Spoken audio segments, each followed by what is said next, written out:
Ladies and gentlemen, business leaders, HR professionals, visionaries, and change makers, welcome to the Employee Experience Summit 2023. I am very excited today as the founder of new generation digital employee experience technology that bring us all together for this summit. Our mission here is clear: to power holistic employee engagement and its significant impact on organizational performance. We understand nurturing an engaged workforce is the cornerstone of success. We are very proud to bring different perspectives to this event this year by putting employee engagement to the focus. We will talk about sustainability in the workplace, women's health at work, AI's effect on employee experience, absent rates, and more. Now, let's dive into the agenda we have prepared for you. We will kick off today with one of the outstanding HR leaders to talk about how to overcome engagement challenges with Müge Ergin. Then we will jump on the effect of engagement on the performance and hear some amazing examples from Stoyan. Our session will continue with E-Days, one of the pioneers in leave management, to talk about the current rates and what KPIs to follow and track to understand engagement. We have amazing speakers from Spain, Gabi Escales to talk about leadership styles that would empower engagement, and Ramiro Pereda to share a super effective roadmap on how to adopt sustainability goals.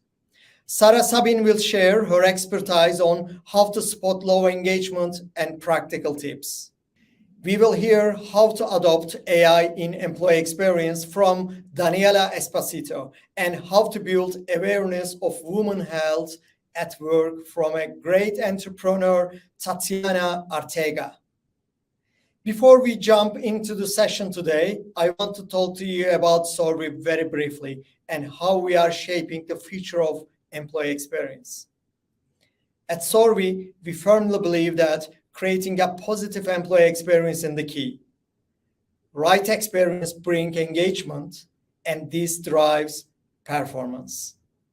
Our mission is to provide a holistic approach to employee experience. To achieve this holistic approach, we have identified 4 key pillars.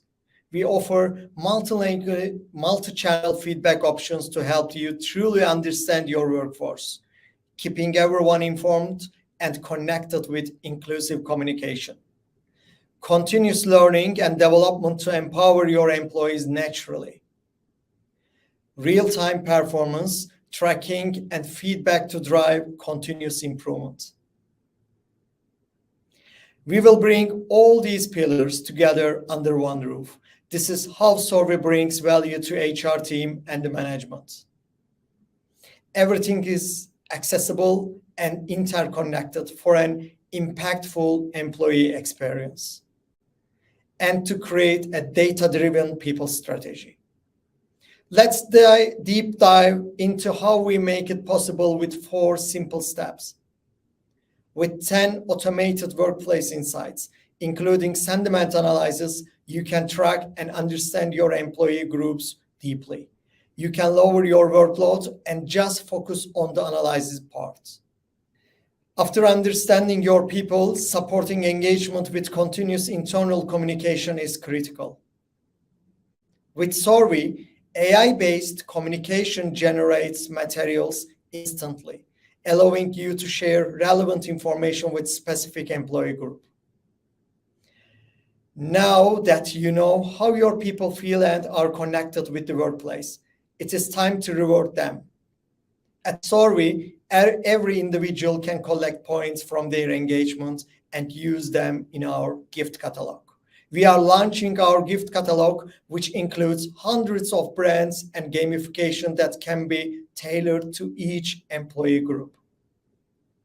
While engagement is ongoing, as people leaders, you need to track performance continuously. Sorvi helps you to see the bigger picture, align everybody with company goals using methodologies like OKRs or distributing KPIs, and better understand competences. So, what is next? We believe the future is now. We are excited to announce the launch of AI-based predictive analytics featuring 9-box analysis and automatic succession planning. With this, you will identify both the best and the future performer for a sustainable high-performance workplace. In conclusion, we are here to shape the future of employee experience and the people management. We look forward to welcoming you to a future employee experience. Thank you for your attention. I wish you an amazing day full of insights. Our session will kick off in a few seconds. Thank you very much.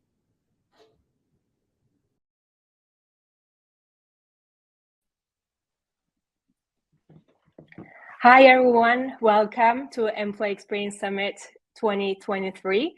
This is this year's theme.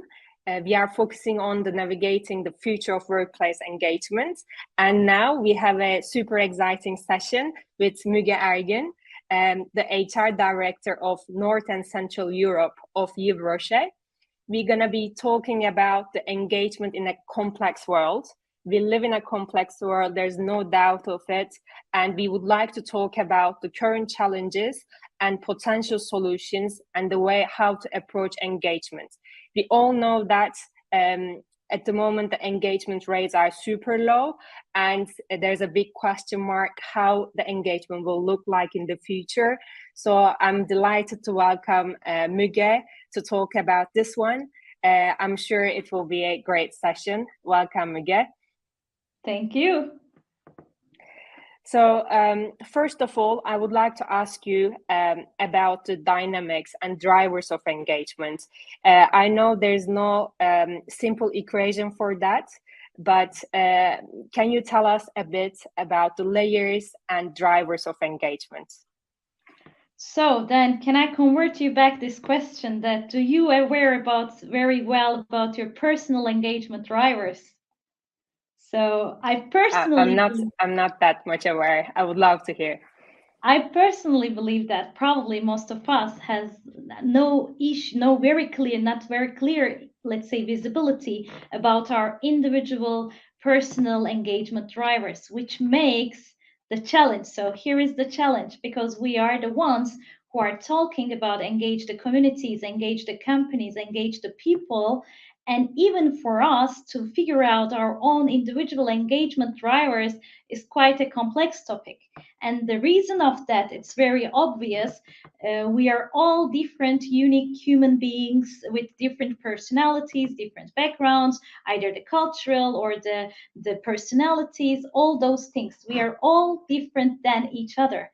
And we are trying to create one recipe that is valid for everyone, which is not at all the very an easy journey, let's say.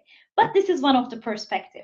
Contradictory argument I have as well, which is we are all humankind and we have a very basic needs of the human being.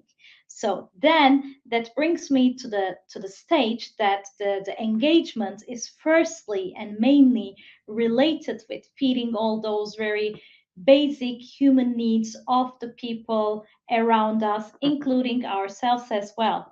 And if you go to this, let's say to these very basic humankind needs, then for sure, I'm pretty sure that many of you can imagine like the communication is in the first place, trust, belonging, fairness, security.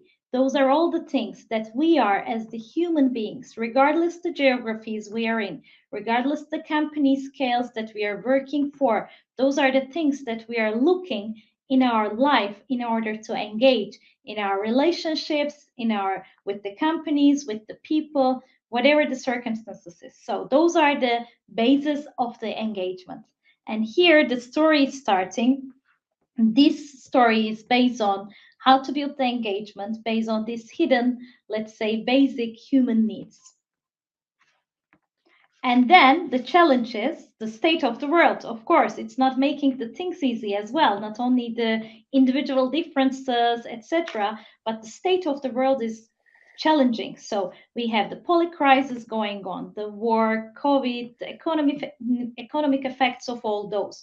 Plus, we have the talent shortage in the market. We have very increased in competition in the market. So it's even tougher than the years before. Those are not making the things easier. We have the new generation in the game who's, in terms of the loyalty, not the best generation, with the very low loyalty behaviors they are showing. We are putting diversity into our strategies, which is great. I fully believe the diversity and the positive effect of the diversity, not only in terms of gender, but in terms of all the different backgrounds, etc., in a wider scope.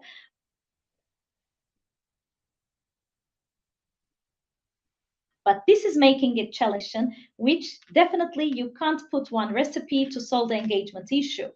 And on top, we are in an environment, especially after the COVID, with the hybrid and the remote work, which means that we are distant from each other. The past exchange that we had with our colleagues in the corner of the coffee machine is no more in there. So then there is no cultural attachment, there is no emotional attachment, or let's say less emotional attachment with the brands that we are working for.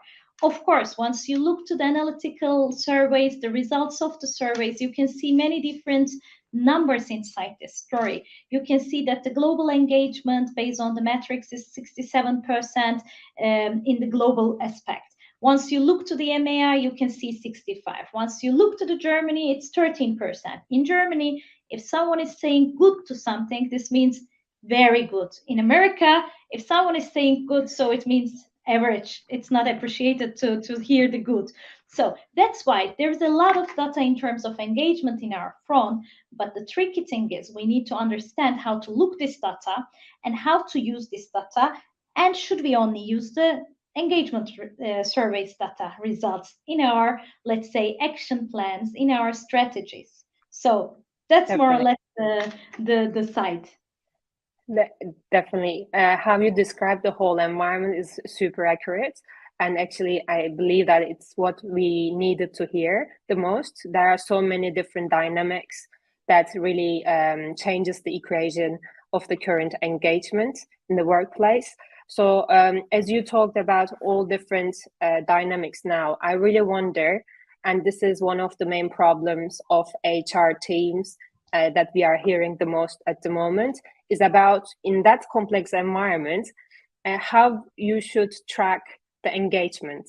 What's the best way to track engagement with all those plenty of effects coming from outside? Yes, in my opinion, it should be the two things that needs to be constant in the people side is one, the engagement surveys, and the second one is the performance, let's say, feedback sessions. So currently, many of the companies are doing the engagement surveys just once in a year, or maybe there might be some that is doing the twice in a year.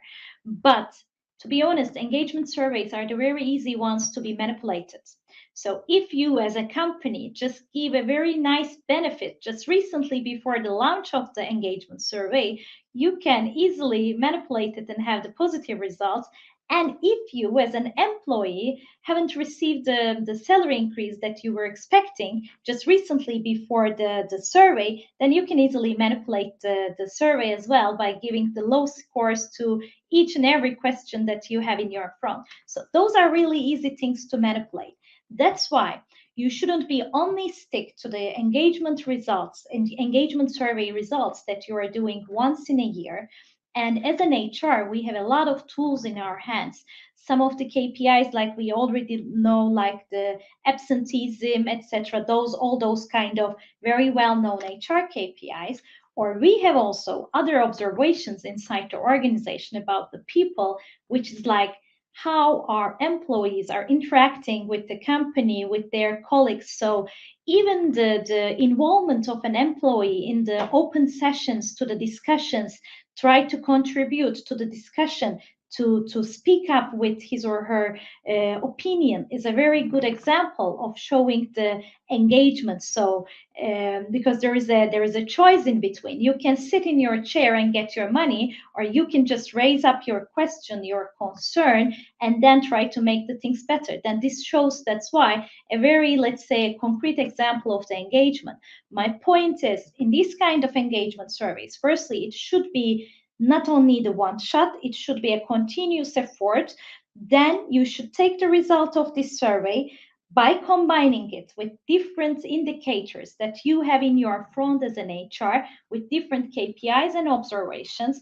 And at the end of this story, you should put all those in one basket and make your own conclusion over this engagement topic. Otherwise, to just stick to one result is not giving you the right sense, as it has been done only once in a year. You can publish maybe some ongoing small pulse surveys, questionnaires, to just see the reactions of the employees to a couple of questions, by also considering your strategy, your future needs, to try to understand their perspective. So I don't know if I can answer your question and your expectation, but this is how I see the surveys as the only one tool in the conclusion process. Needs to have the holistic view from the HR side to put all the data together. I totally agree. What we see is the engagement surveys. Yes, they are crucial, but they are not the only way to track engagement. And there are so many other ways that you can grab data and combine it with engagement surveys to be able to understand the bigger picture. Definitely, this is also what we are suggesting to every company that we are in touch with, so that an understanding, a full picture understanding would be possible Exactly. to shape better strategies. I'm sure you will agree on that. Perfect. So actually, based on what you just mentioned, also I want to hear about how to align engagement initiatives, engagement strategies with company goals. This is really, really critical, especially when you have a very dispersed work environment like you, Roche. You have a central management, but you are a global company, so you have so many different local management. So how to make sure when you are managing a local environment that the initiatives that you're taking is actually aligned with the whole global company goals? Let's start with the global to local, and in the local, how we can manage it. So in the global level, as I mentioned in the very beginning of the conversation, that the global should be responsible to embed all those basic human needs to the culture of the company. Once you secure this, then it's in the local level just to translating those into the daily business behavior. So this is the role of the local, to embed it to the daily life. But local for sure, and in any of the organization that is valid, you can't be as an HR next to each and every employee to understand their needs, their drivers, etc. So it's a bit complex because of the reasons that we already mentioned since the beginning. So what's the role of the local, if you ask me?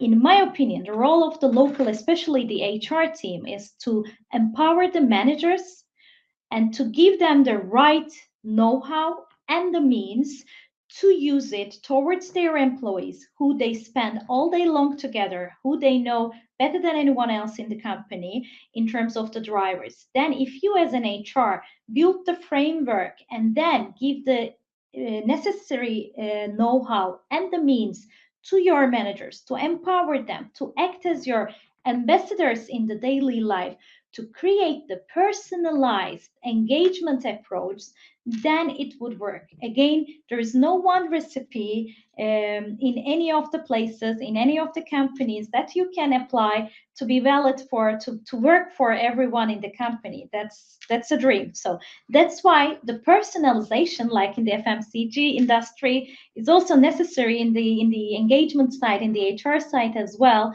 to make this really effective. This is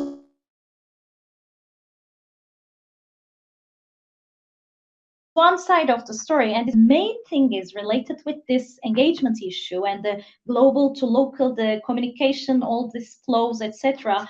Mostly, in my opinion, is coming from the gap in between the executives of the organization and the employees of the organization. Once you review all the engagement reports, at least I have reviewed it in Turkey, Poland, Germany, Austria, Switzerland. It's always there is a gap in between the executives and the employees in terms of the engagement level, which is showing clearly that once you go up in the pyramid, then once you are close to the top management and the decision makers, then you have the full clarity about where the company is going. Then you can make it clear for yourself what is in it for you in this journey, which also creates your, which brings you the engagement side.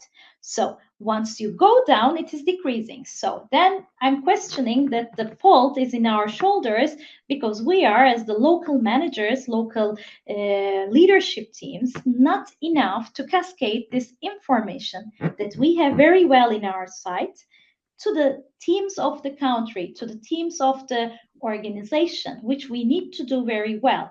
And in here, mostly what we are doing is we are just forwarding the strategic notes that is coming from the central to the information of our employees, or we are posting the same notes to our intranet page, or we are mentioning those notes during our weekly meetings. But what the organization needs is a bit further than this one. They need the translation of this note. Translation of this note doesn't mean that to translate it either French to English or German to English, whatever. It means that the local translation, the leadership team who knows the global strategy and who knows the local strategy should put that note in front and try to convert it to the realities of their local.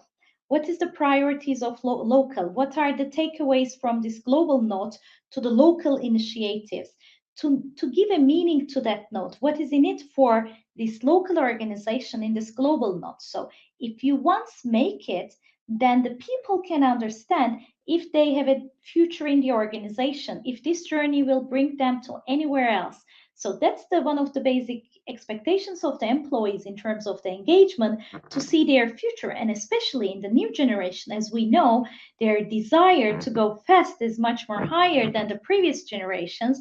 So they need the clarity, they need to focus if they see any opportunity in the organization or not. That's why, in my opinion, really in that context, the most critical thing is we need to learn that translation of the big strategies into the daily life of our teams. We need to also empower our leadership teams in terms of their communication skills. We need to really sit and spend time all together to translate those messages in our internal communication. And if necessary, the best is, at least we experience it once, the best is really to have an external consultant, at least for one time, the communication consultant, because this is another expertise topic. We are not at all of us, in the same level about the communication expertise. There are some experts to sit together once with your management team and to understand the basics of the communication and be able to use all those tips and tricks while you are trying to adapt it to your local communication. So then, in my opinion, it's not a rocket science. Then all the fancy activities like a dog-friendly office, like a coffee service, like a fruit service, waters, whatever, they're all the cherry on top. Once we need to, as a priority, we need to set the basics, which are coming from the human needs, and starting with the communication and giving a meaning, having the ownership of the organization. So this is so far my observation and solution about this topic. It's amazing. It's really amazing, Müge. Thank you so much. It's very a holistic approach, I would say, because not only about understanding the engagement, but also shaping it, strategizing it before you create engagement. It's totally worthwhile to work on that beforehand as a local business leadership team, and then shape the engagement that you wish for aligned with your culture. Definitely. Exactly. Perfect. I think we can stop now. It was really, really good. Thank you so much, Müge, for everything, for all the insightful tips that you shared just now. And many thanks again for being here, sharing your expertise with us. I would like to thank you for the time and for this very fruitful topic. Thank you. Take care then. Bye-bye.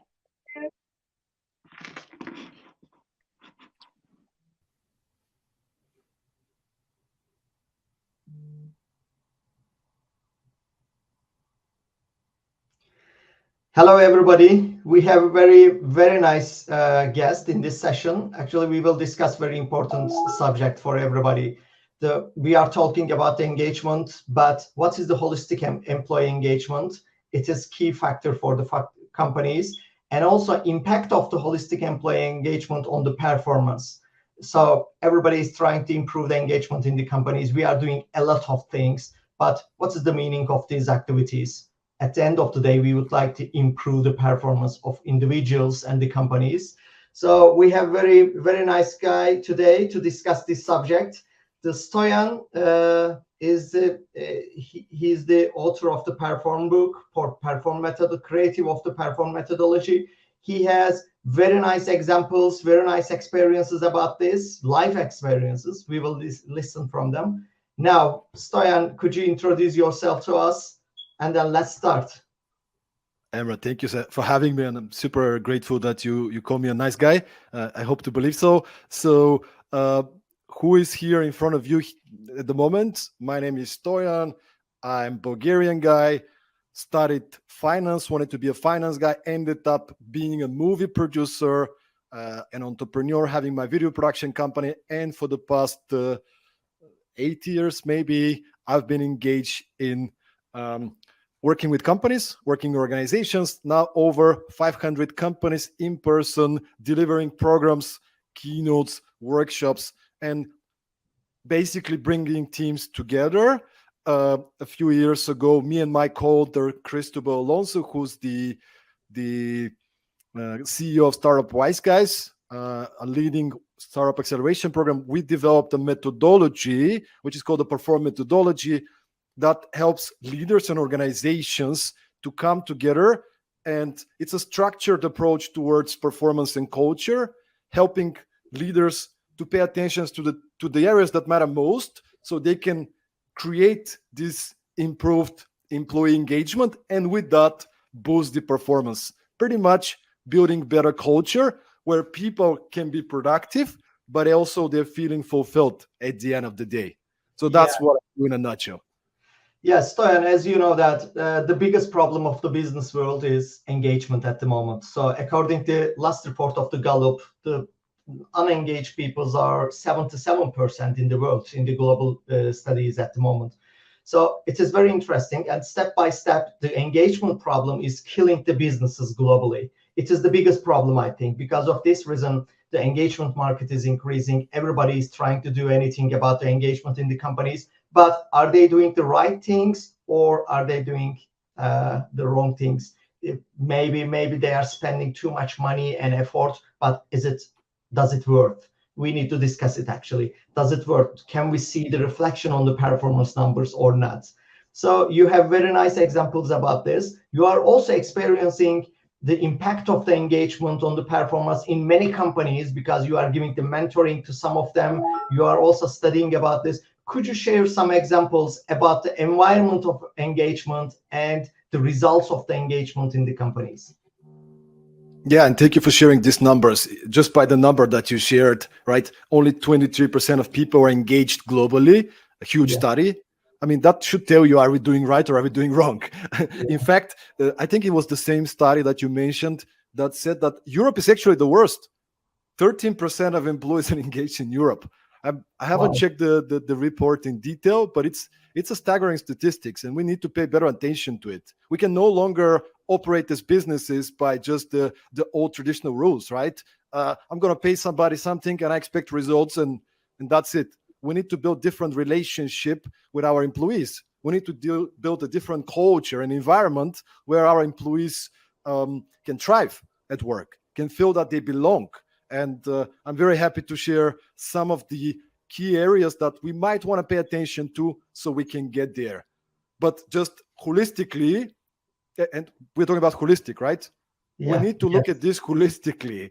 You cannot just go and say, hey, guys, let's do a team building and boost the employee engagement. Well, maybe that could work, but how about we look from a bit of a bird eye view and see what is actually not going well? Why are people not motivated and engaged? And everybody's different, by the way. You know, like what Peter is going to be disengaged about is going to be different than Maria, right? So it's a commitment from the leadership to care for their employees and to create this environment. That's the first step. Yeah, Yeah, as you know that the personalities are different in the world. So in the companies, I can mention about my experiences in my previous career. Actually, we were organizing the company events for 100 people, but some of the peoples are doesn't want to come to this event because this event was very boring for them, for their personality. We cannot think that the single action will be switched to everybody 100% in the companies. So because of this reason, we are offering to everybody, we need to look at the engagement holistically. The experience is very important. For example, you can do very nice event for everybody. You can pay good salaries, but if they have the terrible experiences in the onboarding, terrible experience in the learning and development, terrible experience in the performance management or leader development, so you cannot succeed anything. Because of this reason, we need to think holistically about the engagement. So we need to think very personalized approach for the people. We need to create very personalized experience for everybody in the company, and then we can catch the overall engagement. We can improve the overall engagement in the companies. Yeah. Yeah, absolutely, man. Absolutely. And we're talking about how can I get people to be more motivated and more engaged? How about you turn it around? What am I doing as a leader to provide the environment and culture for people to feel safe and actually have a chance to be engaged? How about we take ownership and start looking into what we can improve as opposed to pointing fingers at the employees and asking why they're not engaged and motivated? And to give you just an idea, we mentioned a couple of times the Perform methodology because I think it might be useful for the people listening to have a structure. We love structures and frameworks, right? Perform is an acronym, and P stands for purpose and values. E is effective planning. R, roles and responsibilities. F, focus and execution. O, optimal energy, the well-being. R, the second R, robust communication. And M is mental toughness. So these are the 7 areas that me and Cristobal distinguished by working with hundreds of companies, interviewing people like the founder of Reebok, the president of Starbucks, former president of Starbucks, unicorn founders like the founder of Vivino, for example, the founder of Typeform, all these kind of amazing people. We got conversations with them, and you see that they're the same things that you have to pay attention to if you want to build such a culture where people are engaged, right? So purpose and values. Why do you do what you do? If you go to any organization, you will find some kind of a statement, mission and cause or purpose. But how much is it authentic, right? Do people actually believe in that? Do people know it? You know, and I gave you the example prior to starting the recording with a company called Plan A for the Planet, a startup from Germany. Currently, let me just see the numbers so I don't mess it up. I think they raised 27 million funding round just a couple of days ago was announced. So they're in climate change, right? Plan A for the Planet. It's all about how can we help the planet? How can we decrease the negative emissions? So they're helping corporates to do that, right? But it's all about the mission. It's all about the cause. And their founder and CEO, Lubomila, she's this charming, confident lady that's going across the world and just talking about this important issue for the planet, the purpose. I had her on my podcast, Productivity Mastery. And we talk about all these kind of topics and ask her, well, Lubomila, I'm wondering, you have to hire so many people. Last year when I interviewed her, the company was 100 people. Now, I read in the statement that there are more than 240 people. How do you get top talent in such a fast pace, right? And she said, I'm going to tell you, Stern, this is the best thing. We don't have to look for talent. There's a huge waiting list of people that want to come and work for us because they understand why we're there. What do we stand for? Wow. How many organizations really understand their why? Because when you have a clear why and people believe in it, you will find better employees, you excite clients, investors, everybody, right? If you not just put it on your webpage, but it's real and authentic, right? And then the second part is, of course, the values, purpose and values. What are your values? What do you provide as a culture? Every company has a culture. Yeah. Did you design this culture intentionally or you just let it happen? And how much do you care about the values? When somebody breaches the values, what do you do as a leader, right? Every company, especially bigger companies, they have their values and on the webpage, on the job ads, but are they real? What do you do as leaders, as management, to ensure that these values are protected? And this is, in my team, man, I have a small team, several people. People are joining my team because they've heard somewhere from somebody else, man, I want to join you because I know what the culture is in your team. That's what they care about. And to the point of learning, I spoke to the first chief HR of LinkedIn, Steve Carrigan. Go check him out. He has a lot of great content out there. And talk about learning. He said companies of the future, they need to embed learning into the job experience. Learning should be a priority for every organization. And there's many companies, many people maybe listening right now thinking of, well, people are leaving after a year or two. How much resources want to put into learning? Because in 1 or 2 years, the person might leave. Let them, you can't keep people for long. Like the average tenure is like 2-3 years, depending on the industry. People are probably going to leave you more often. But what do you do to take care of them? And you need to have these conversations when you start, you said, the onboarding experience. Hey, listen, Michael, great having you on board.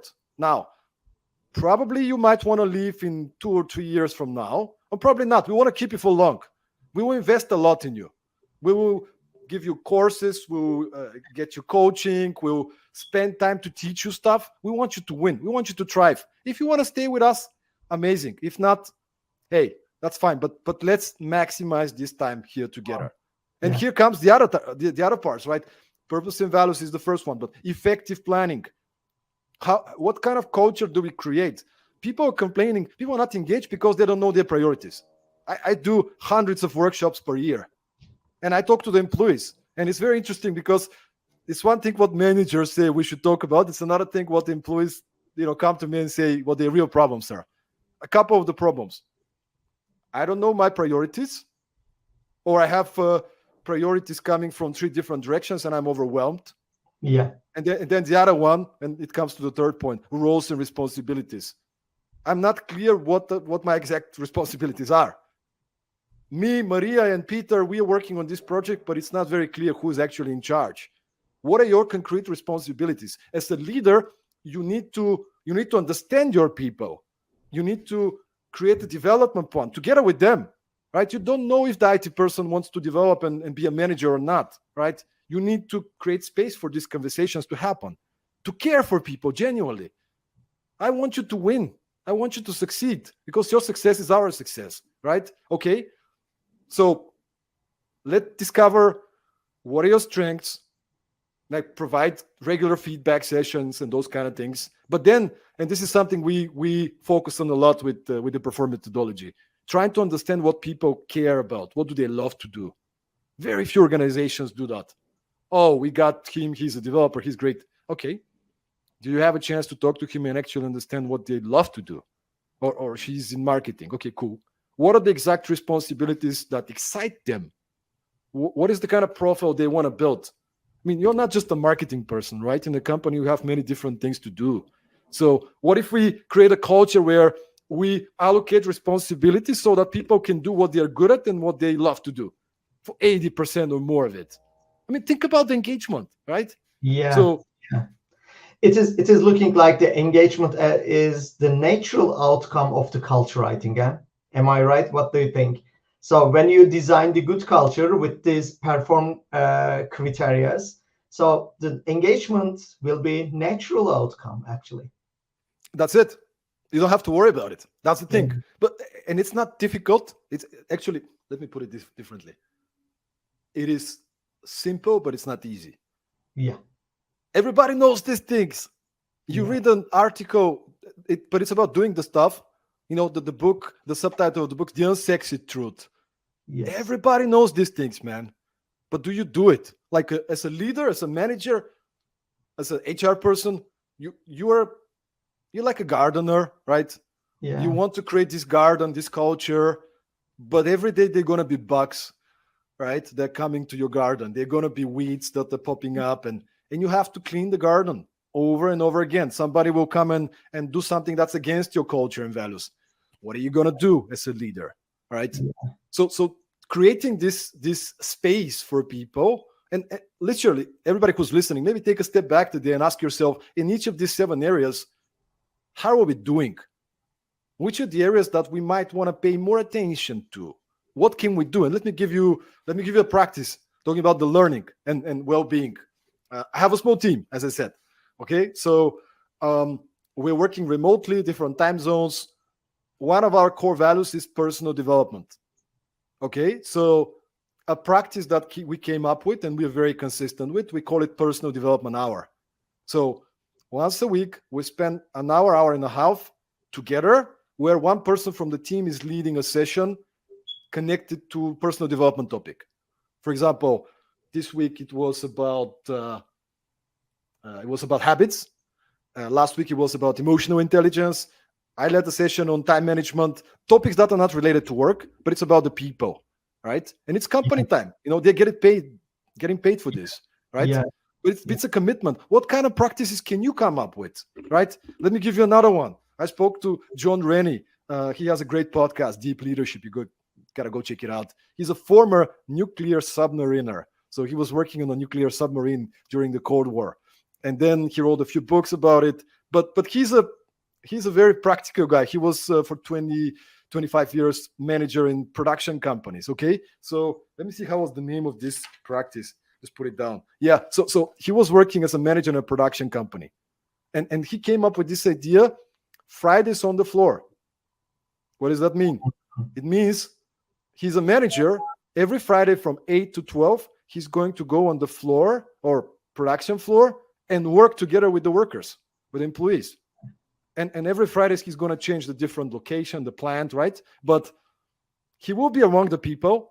He'll be humble enough to be there. He will listen to their challenges and what is not working there. Think about that, man. Yeah. The leader shows up.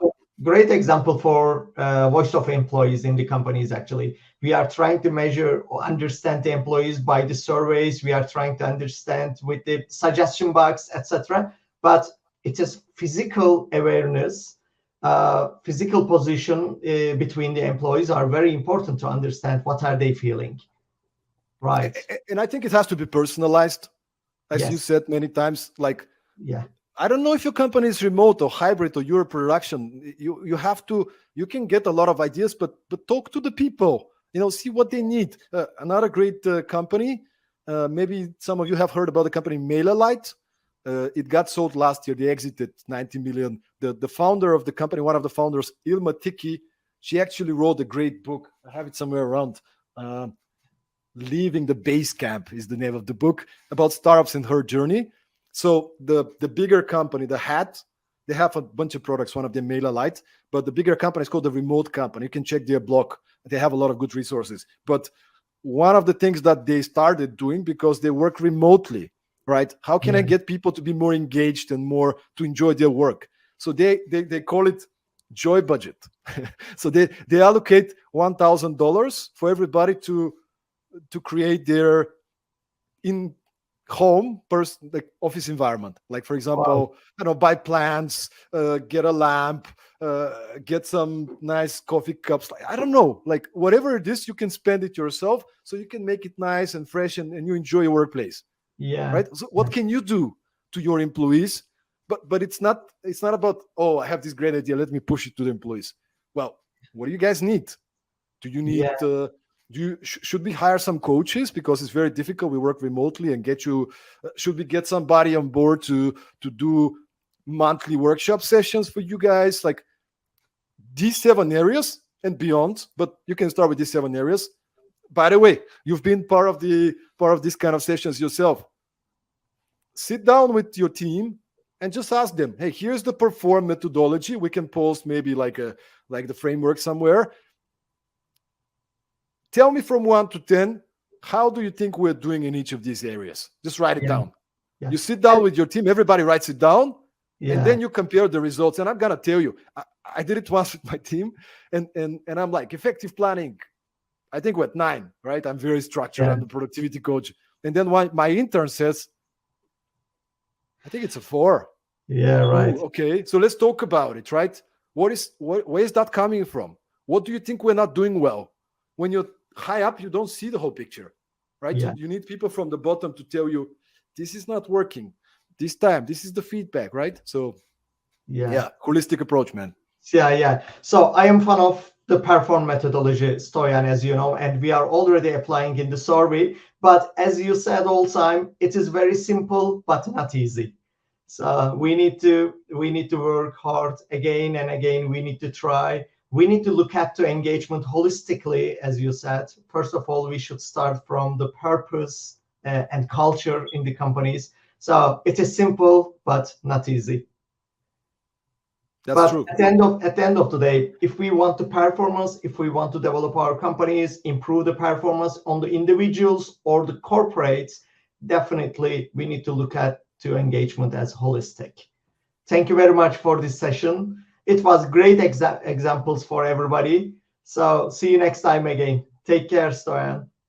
Thank you so much for having me, and everybody keep performing, guys. It's about commitment. If you want to pay attention to your people, care for your people, it's not just a nice PR statement. Yeah. You got to do the work. You got to do the work consistently. So good luck, everybody. Fantastic. And let's connect. Happy to connect with everybody. So let's connect to LinkedIn. Thank you very much.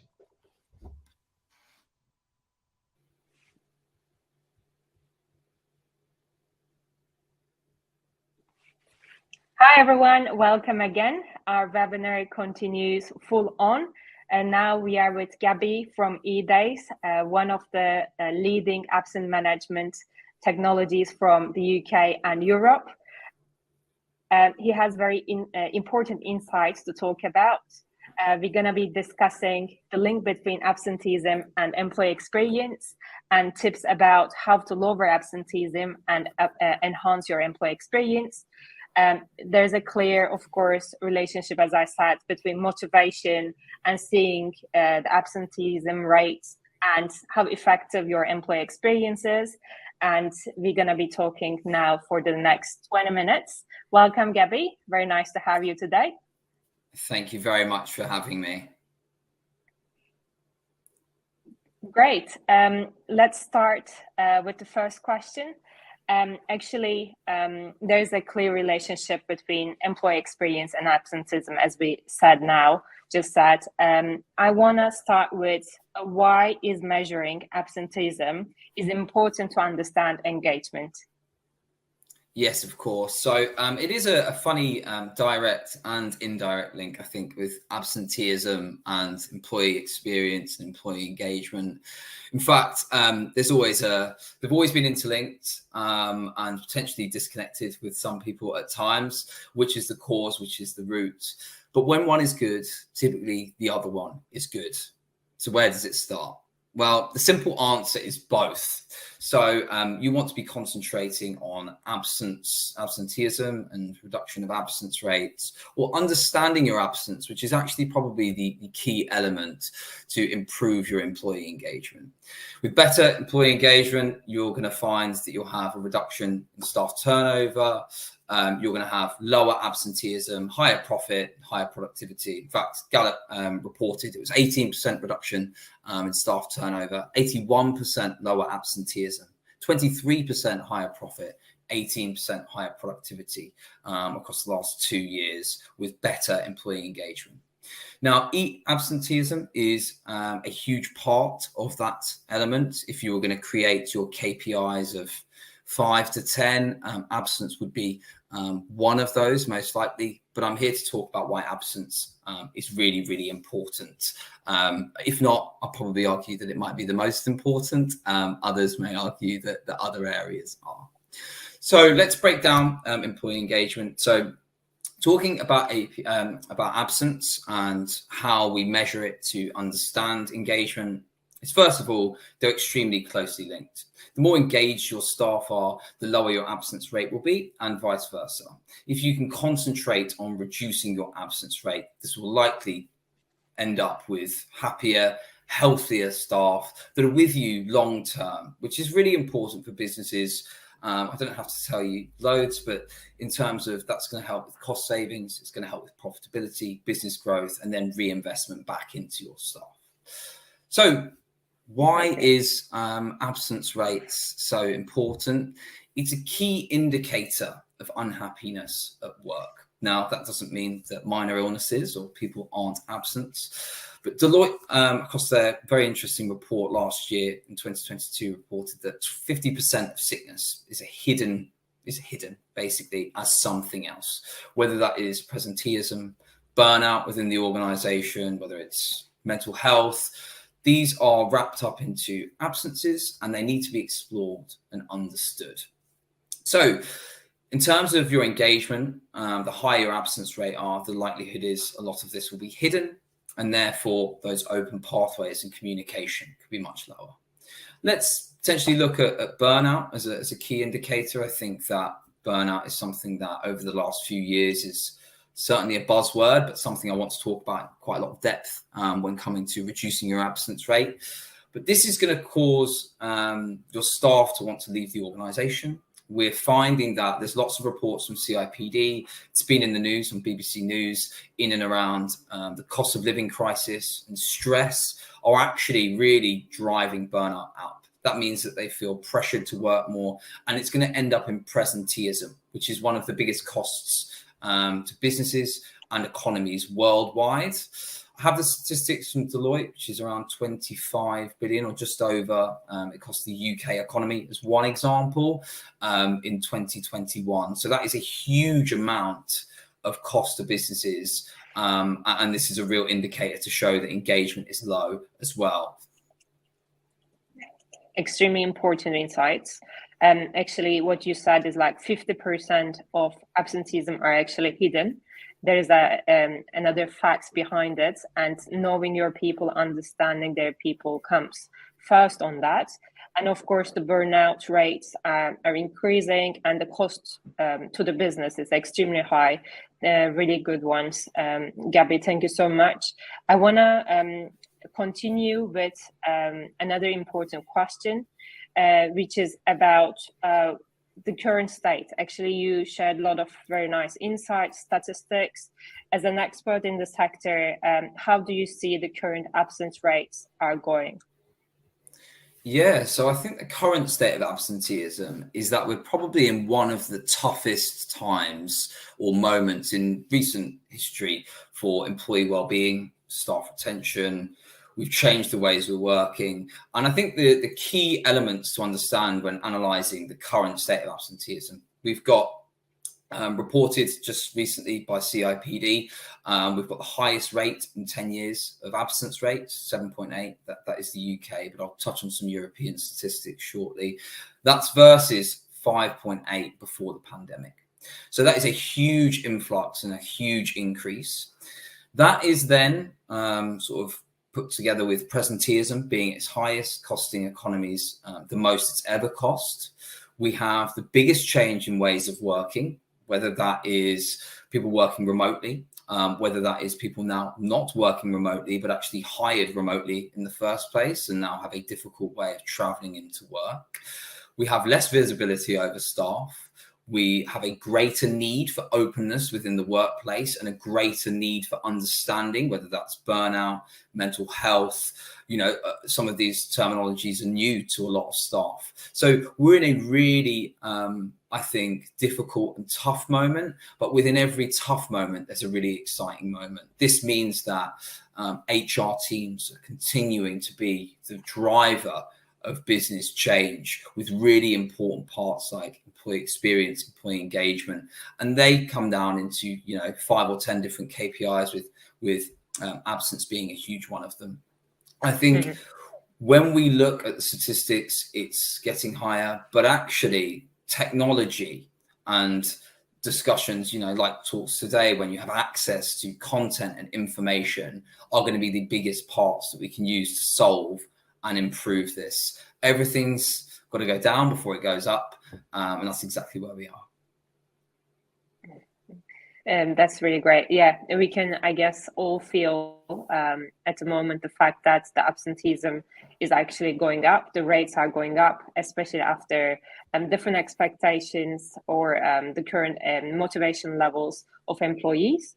And related to that question, Gabby, actually, what would you suggest? What KPIs you would suggest for HR leaders to track to understand the hidden, concerns about engagement?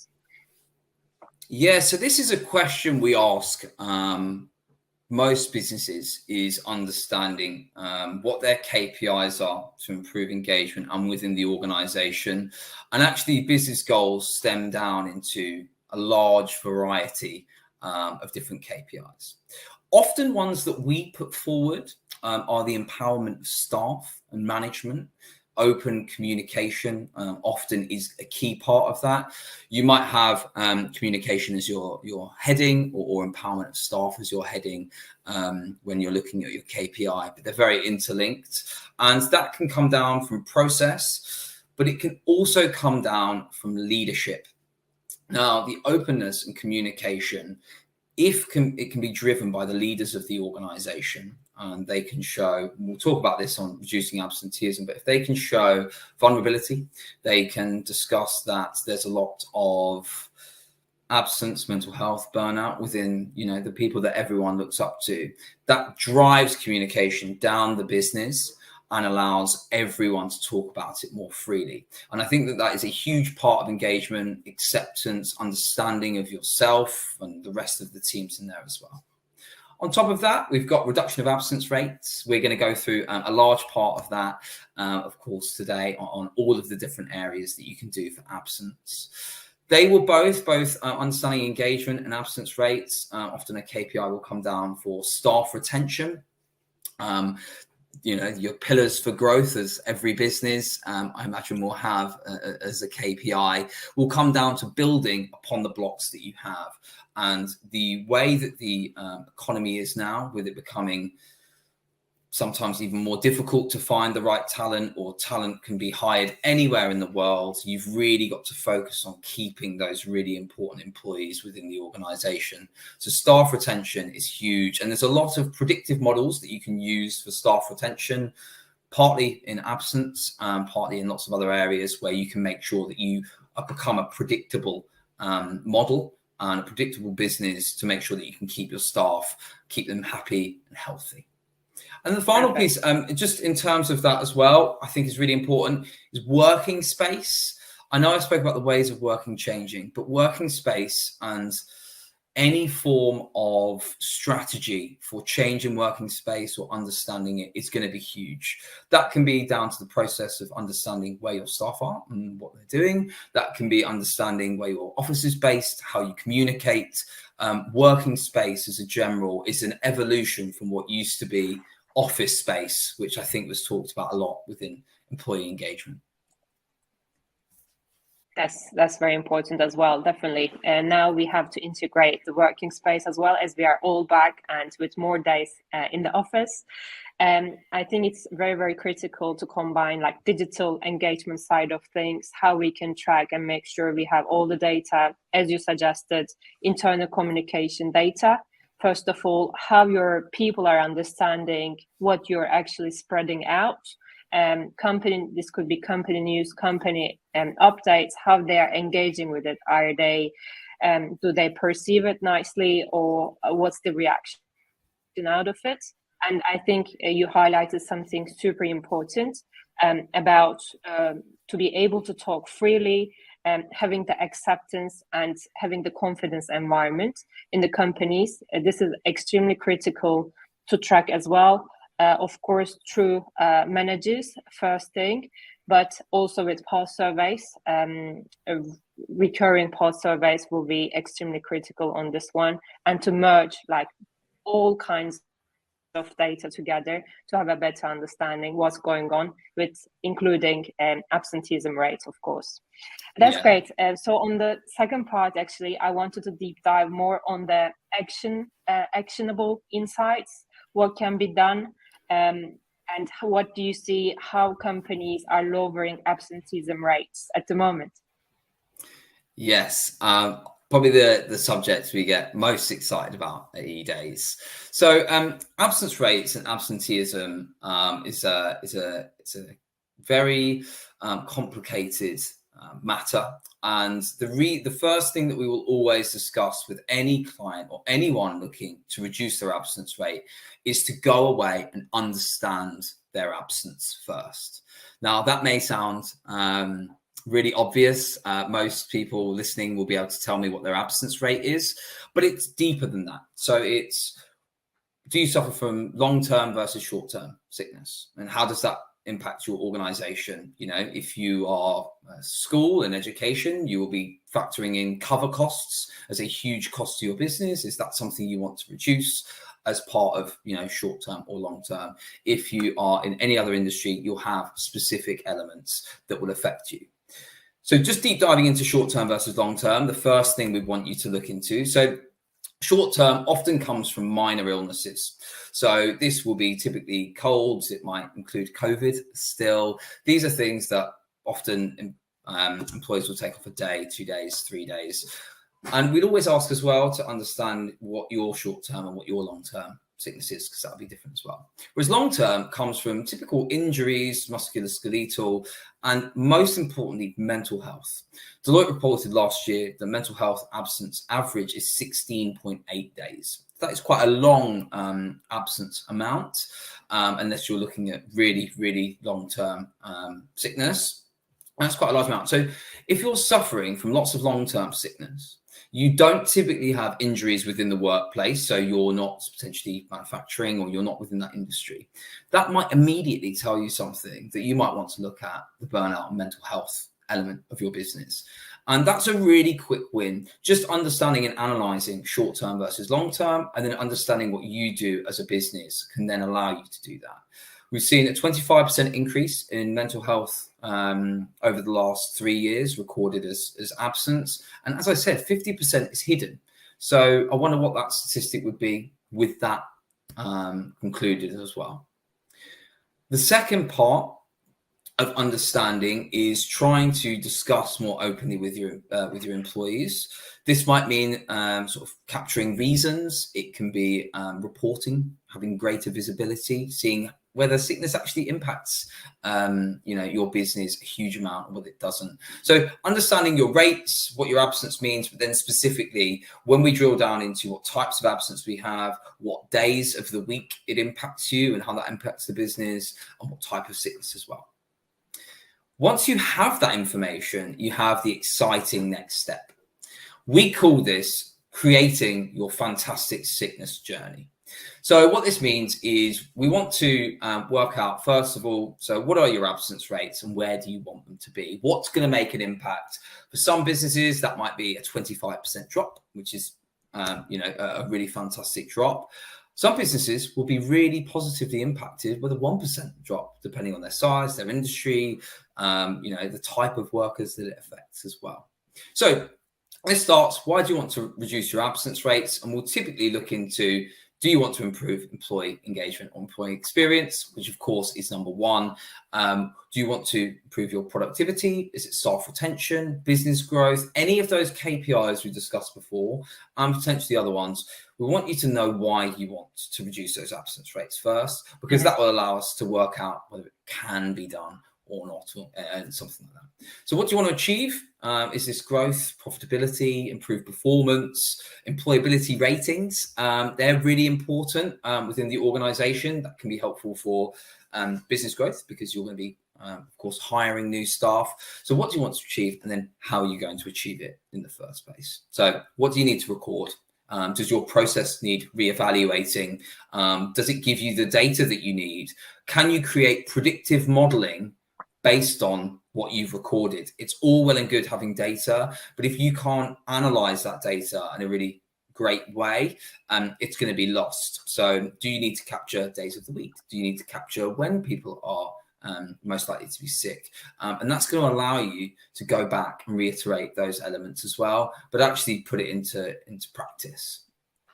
We'd always say, if you're unsure about these types of things, you can start with the basics. So the basics very much for reducing your absence can be capturing more data. So that might be adding in when you get a call or they book into a system, they might select a reason. It's great. You can then analyze their pattern analysis, individuals, but also across groups and teams. The next part is more open conversations about sickness. Make sure that absence is not anything that anyone in the organization looks down on, uses the phrases pull a sickie. Remove those elements, the hidden parts of sickness, and you're going to have much more open conversations. And ultimately, you're going to be able to have open conversations from a manager to an employee, empowering that manager and empowering your HR teams is going to help improve and reduce that absence rate. Definitely a very nice pathway to tackle the high absenteeism rates, first of all, and creating a strategy around that. Of course, always we start with making sure the strategy we are about to start is aligned with company goals. And what you mentioned, Gabby, and which we really support at Survey as well, being responsive to the feedback and decreasing the biases or eliminating any biases around having a time for yourself, making sure that you stay with high well-being, and making sure that you're a robust and yourself at your work with your full potential. And all employee experience is all about making sure you reach your full potential at the end of the day. Actually, we have 5 more minutes left. We can expand just a bit to get one example from you, Gabby. When I find you here, would love to hear a sector example that you have seen and how did they tackle with the high absenteeism rates? What did they do? Yeah, brilliant. So I've put together a couple of examples and some interesting facts that I think will be really helpful. So first of all, when we look to work with businesses from no system or underperforming system, we look to reduce rates by 25%. Some are wildly higher, some are reduced much lower, and this often finds a typical saving around £100 to £200 or 110 to 220 euros per employee, depending on the industry and the size. Across our client database, this is something that we always talk with, whether you're in Germany, and last year it was 9.1 days average, Spain 16.1, France 8.9. eDay's clients across Europe are over 50% lower. And that means that, I mean, actually across Europe, we're 2.9 days as an average. You've heard the UK was 7.8, Germany 9.1. You know, that is a significantly lower amount. And what we do to help with that is a really high adoption rate. So it's an easy to use system and it's easy to use policies. So Sony Music had a 100% adoption rate within 2 months of launching eDays, helping them to significantly reduce their admin time and reduce their absence rates. Monster Energy had a reduction of time spent of over 300% on absences and leave bookings, which meant that their time lost of unplanned absence was over half of the UK and Europe average of 0.9% reduced. So reducing that time, reducing their absence rates comes down to a variety of key strategies. So just a couple of additional ones that we talk with our clients. Implementing a health and well-being approach. Typically, you'll find across the last 3 years with health and well-being, for every £1 invested in staff well-being, you should see a return of £5.30, reported again by Deloitte in that section, which means that when businesses want to improve their staff retention and still see a return on investment, always investing in staff well-being is the way forward. Showing leaders and celebrating different events, whether it's World Mental Health Day, which takes place in October, capturing correct data, having predictive reporting. I'll give an example actually. So if you look at an organization that will put forward an average of 6 days that someone leaves the organization, if that's of all of their leaver data, you can start to make a predictive tool. If we know someone is leaving, typically, or leavers leave after 6 days, You can then create a different absence policy or absence triggers within a system to make sure that you proactively speak with that employee and have many more touch points before they hit that 6 days, which is the typical time they leave. Again, not just reducing absence rates, but helping to put in things like staff retention, more engaged, happier, healthier staff. Once you've got all of that data, it's got to be correct, it's got to be collatable. And that's what we try to do for our clients, reducing their time, reducing their absence rates, and improving their adoption and experience with using eDays. That's really great. Well, thank you so much, Gabby. Great insights and statistics we heard today from you. And we talked about a lot of different stuff about well-being, about burnout, how to tackle and make sure that what we build as a strategy is robust and it's not leaking. It's a holistic approach. I think it's very important the fact that how eDays and Solvay also started partnering, since the fact that these two elements are really complementary and it supports each other for the best of employees at the end of the day, but of course for HR leaders and for managers to have a better understanding about insights, for people to have a people data at hand and combine insights together to analyze better, I guess. It was really great to have you again, and I had a really good time. I hope that it was insightful for our attendees as well. Yeah, thank you so much for having me, and I hope at least one thing was taken from today's talk for each person. Thank you very much. Thank you. Take care. Bye-bye. See you on the next session. Bye.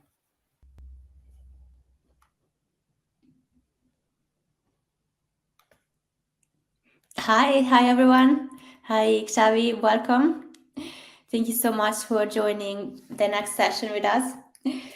So one of the things that can really have an impact on how engaged team members are is the way that leaders lead. So that's why we invited Xavi, because he's the founder of People First, and he's a huge expert in shaping companies in Spain and across the whole of Europe. So it's great to have you here. So you can share with us some best practices and some leadership strategies to engage a team. But before we dive into that, could you just give us a bit of an overview of what engagement actually means in the context of the digital era, and why is it important for an organization? First of all, thank you, Sabrina, for having me. So engagement is about having an emotional commitment with the organization and with its goals. So it's something that occurs among the feelings of the employee towards the goals that the organization is pursuing, right? Also the feelings that the employee has with the team that is on a daily basis working, such as the colleagues or the manager, and also the feeling of fulfillment when doing the tasks that they are every day doing, right? So this emotional connection, this emotional commitment, this is exactly what the engagement is. And that's why it's so important to be conscious that maybe this is the most or the critical KPI for a company. It's a great explanation. Thank you for that. And I know you got a lot of experience in helping and supporting companies in this journey. So you work with companies of different types, different sizes. So what are the challenges that you see the most that people and companies are facing when they start digitalizing the engagement in the first place? The main challenge for the companies is to understand that the soft skills that the human beings or the employees bring to the company are essential to the future of work, right? So sometimes we feel that the technology is able, we can achieve everything with the technology, and technology is great, but we need our people to be engaged in order to bring these soft skills at work, right? So we need to bring their creativity, their curiosity, their team spirit, right? This kind of soft skills. And it's really important for the companies to understand that they have to digitalize, right, as much as possible, but without forgetting that we should consider, a digital tool that help us in order to support the employees to increase their engagement, So the main objective is we need them engaged in order to bring their soft skills at work. And the technology has to support that and has to make our life easier in this direction. For those who are listening to the webinar and they want to digitalize engagement for the first time, what kind of roadmap would you suggest to them? Okay, the first thing that they have to take into account is not assuming, right? Companies tend to assume, or the managers, we tend to assume that we know the answers of everything, right? And we have one perspective of the company that is really crucial, but we are not able, due to our position, to see the whole picture, right? So my first recommendation would be, do not assume. Ask your employees about things to improve, about things that we should change, right? So if you do this, you are able to have a whole picture, right? You have your perspective, but also the perspective of the people that are on the field, no? That are making the things happen. This is the first thing that I think it's important. The second one is to create milestones, and if possible, with quick wins, right? When you are in a managerial position and you are trying to digitalize this kind of things, right? You don't have an unlimited budget, and you also have to deliver on the promise, right? So it's important to create milestones and also quick wins, so you can show that all your efforts are paying off, right? And the third thing that for me is also critical is to look for a technological solution that is flexible enough in order to achieve what you need to achieve, right? So some technological solution that is going to help you in these milestones, right? Because there are technology solutions that are really great, but I can see some companies struggling, when they are trying to put things into practice. So flexibility in the solution is also really important. It's very, very good advices. I'm sure it's valuable also for those who are just starting out. And could you also share some specific leadership practices or some leadership strategies that you see are particularly affecting in promoting employee engagement? First of all, we have to think that we are more emotional species rather than rational, right? So if we want to improve the levels of engagement with our team, we have to understand that, right? So all the things related to human connection are going to help us in order to improve the engagement levels, right? So I love the radical candor approach, where you can show to your team that you care about them, not only because they are great professionals, but also because they bring personal emotion also at work, right? And when you are in this position, when you show to your team that you care about them, you can challenge them even more, right? Because you have created this kind of bond, what I was talking about, not this emotional connection, right? So if I see you, Sabrina, not only as a great professional, but also as a woman that, that are very supportive, that, are very creative, that you are, bringing good humor to the team, which is also really important, right? And I recognize these things to you, right? And I also empower you in order to bring your best version, right? Then I'm in a position where you are going to deliver more results, right? Because you feel that you have to do this not only because I'm your boss, but also because we have a very good personal relationship, right? So it's important for the managers to understand that they have to create these moments where two people are connecting, right? When we talk not only about what we are doing now at work, but also maybe we love pets, you and I don't know, right? Or we love cuisine, and then we talk 2 minutes about what we did on the weekend, right?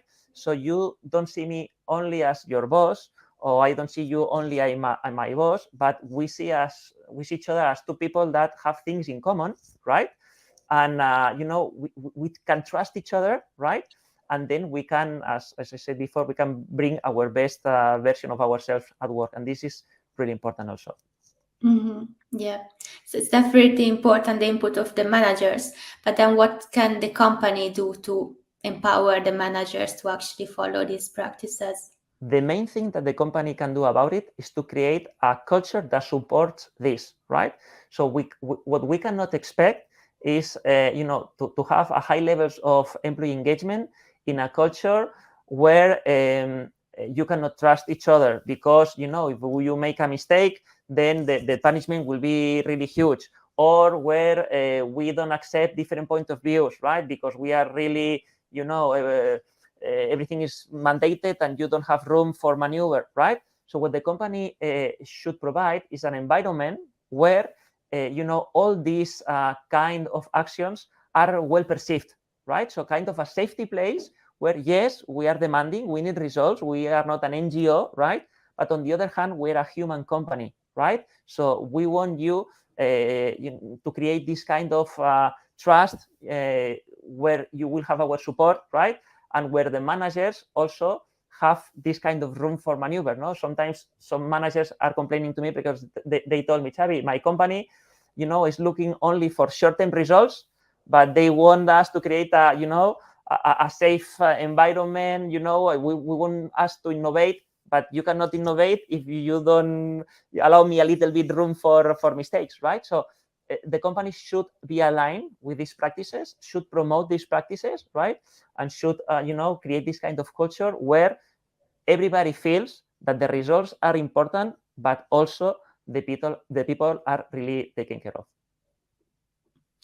And so it's very, very interesting. I love that you said that the company should also be human, because I hear this from quite a few HR people that I speak with. It's a focus of many companies. And one thing that would also be very interesting to hear is, have you got a specific example of a company who followed these practices and how did they become successful? Yeah. Whenever I receive this question, or somebody asks me this question, I will also always answer the same. There's no perfect company, as there's no perfect person, right? But there are people and companies that really make honest efforts, to create this kind of environments, right? So in Spain, I think we have two, or at least I know quite well two companies that are really making efforts in this direction. They're investing a lot of resources, and in my opinion, they are two really good companies that are, making efforts in this direction. So first one would be PepsiCo. So PepsiCo is doing great things, investing a lot already from some years, and they are doing great things, right? And the other one is CaixaBank Tech. The both companies are really paying attention to small details, specifically in terms of employee well-being, right? Because their main goal is to increase the engagement of their employees, and they are achieving great results. So take into account these two companies; they are doing great stuff about it. Mm-hmm. Okay, thank you for sharing that. I've got one more question. So when the HR teams are about to adopt an engagement tool for the first time, usually there are challenges to prove the benefit of the tool. So for example, they have to pitch to management. So what KPIs do you think they should present to management to prove the benefit of the tool to secure a project? Okay, this is really important because it has relation with the thing that we were discussing before. No, you need quick wins, right, to prove that the investment is worth it. So the first KPI would be productivity. Okay, this process should help us to be more productive. So when the people are engaged and you have a digital tool that is enabling, these kind of behaviors, you can measure the increase in productivity. The second one that is especially relevant today is the decrease, the decrease in losing talent, right? So today the retention of talent is key, right? So you can see that all the efforts that you're doing in this direction is going to help you to reduce the loss of talent. And the third one, what is really interesting also, is the increases in innovation. When you are engaged, and you feel that all your efforts in your company are really worth it, you come with good ideas, right? And good ideas from a different point of view, no? So as I said before, the managers, they have one vision, the employees have another, right? So receiving good ideas from the people that are on the ground is really great for the company. So these are 3 basic KPIs that can nurture, you know, your culture, your company, and can help you to get great results. Mm-hmm. That's nice, because a lot of HR people, they really want to secure a project, but they don't really know where to start from. And what are the main priorities that you see in companies currently, like for engagement activities? What kind of priorities do they have? What I see is that they are paying much more attention to the HR departments, right? So historically, the HR departments were perceived by the CEOs of the companies, right? So the ones that pay the salaries, you know, that maybe they create some action, some team buildings, right? But the idea was more, okay, I don't want to have problems with people, right? So recruit, retain, and you know, but what I want are problems, right? What we are seeing now is that companies are becoming more conscious of the importance, right, of the employees, and they are, you know, beginning to understand that they can be the employees can be the most important competitive advantage of a company, right? So now what they are, you know, they are investing much more in the HR departments in order to deliver results on the people, so they are able, you know, to see this impact on the P&L. Okay, so it's really nice to see, you know, that the expectations are higher, so they have to deliver also results, and not only in order to pay the salaries, you know, and to keep the people calm, but to create succession planning for the managers, right? So creating more conscious career paths, you know, beginning to see what are the skills that will be really crucial in the next 5 years regarding, you know, related to the artificial intelligence, for example, right? So I like to see the companies, you know, putting, you know, much more effort on and supporting the HR departments, so the company, you know, can invest in the employees in order to deliver results. And this is one clear trend that we can see nowadays. Mm-hmm.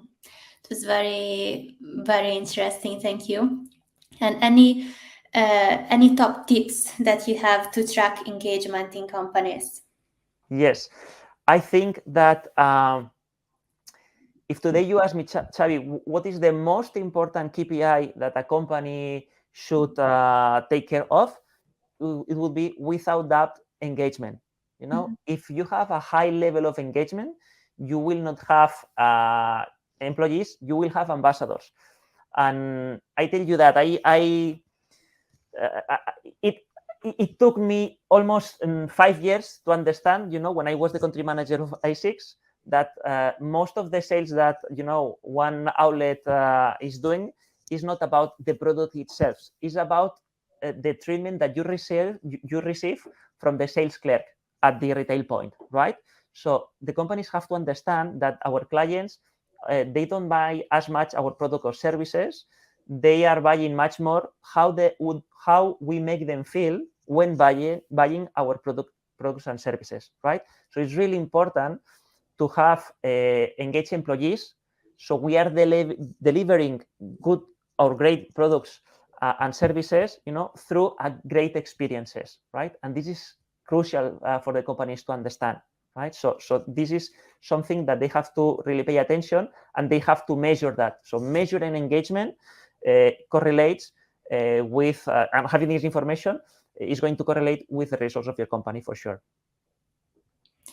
Thank you so much, Xavi. That was very, very insightful, very valuable. So thank you. Thank you so much for this session. Thank you, Sabrina. It's been a pleasure. Thanks.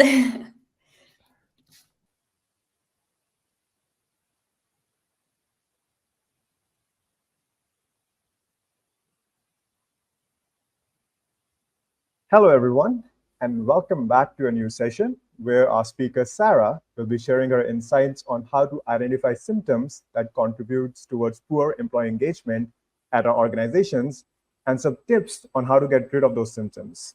Now, I tried my level best to come up with a few lines to introduce Sarah, but it was a bit difficult because she has such a vast experience as a trainer, teaching leaders and their teams for boosting productivity. So I thought, why not I let Sarah introduce herself and share a bit about her experience as a productivity coach. So the floor is all yours now, Sarah. Oh, thank you, Nilandra, and I'm really happy to be here today. In the interest of keeping things simple, I am an executive and team coach. I work with companies to actively train leadership and management levels in the core skills, strategies, and implementation that will improve employee engagement. So hopefully that's a relatively concise explanation. Awesome, definitely. Sweet and short. That's what I always prefer. And I hope our audience would love to, visit your LinkedIn and check you out, your website and everything, which will be shown shortly on the screen.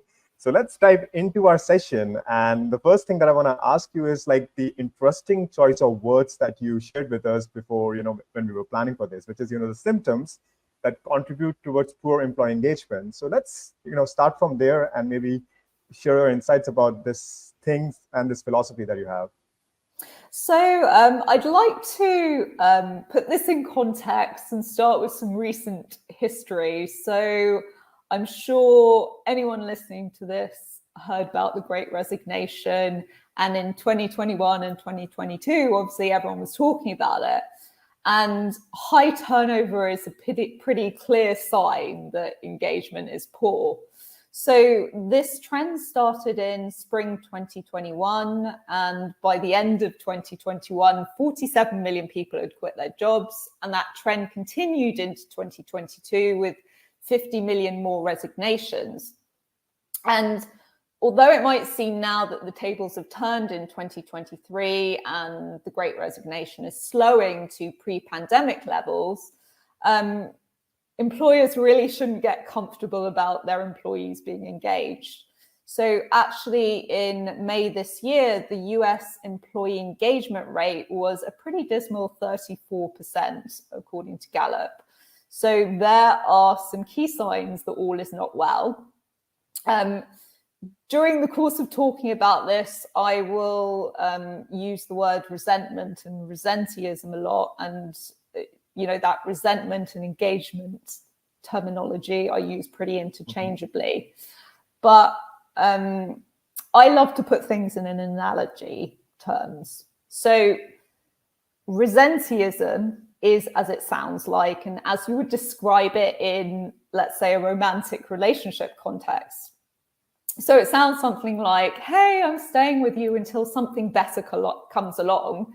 And until it does come along, I'm only going to put in a minimal amount of effort into our relationship. And obviously, that's not the environment in which a relationship thrives. And it's certainly not the environment in which you get the most out of your employees. So as an employer, you want to keep an eye on especially changes in behavior of your employees. And there are some core things to look out for.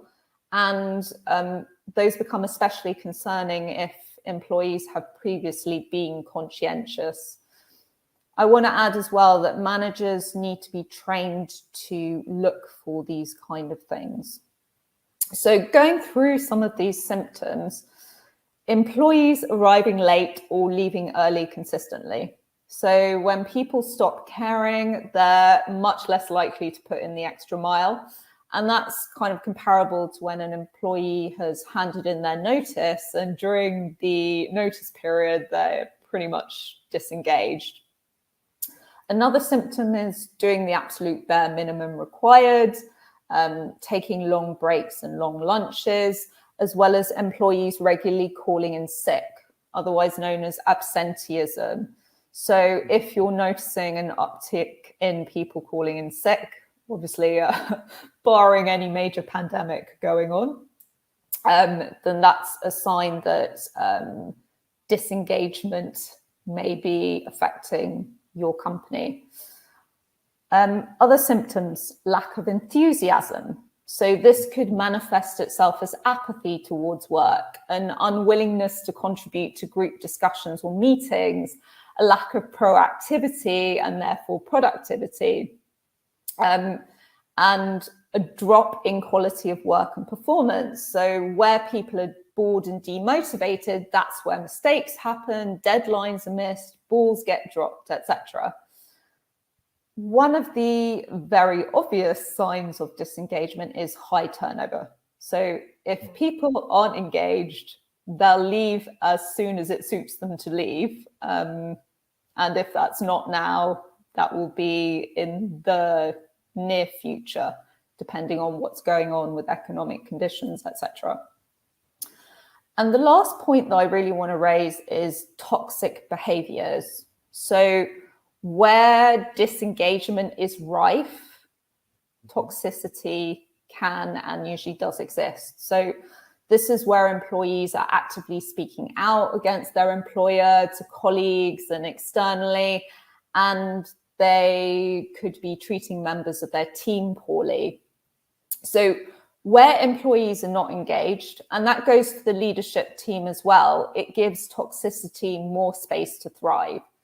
And I want to just reiterate that even one toxic person within a team, especially a leadership team or a management team, can bring down the performance of the whole team, affect engagement, and it spreads more widely if it's not addressed.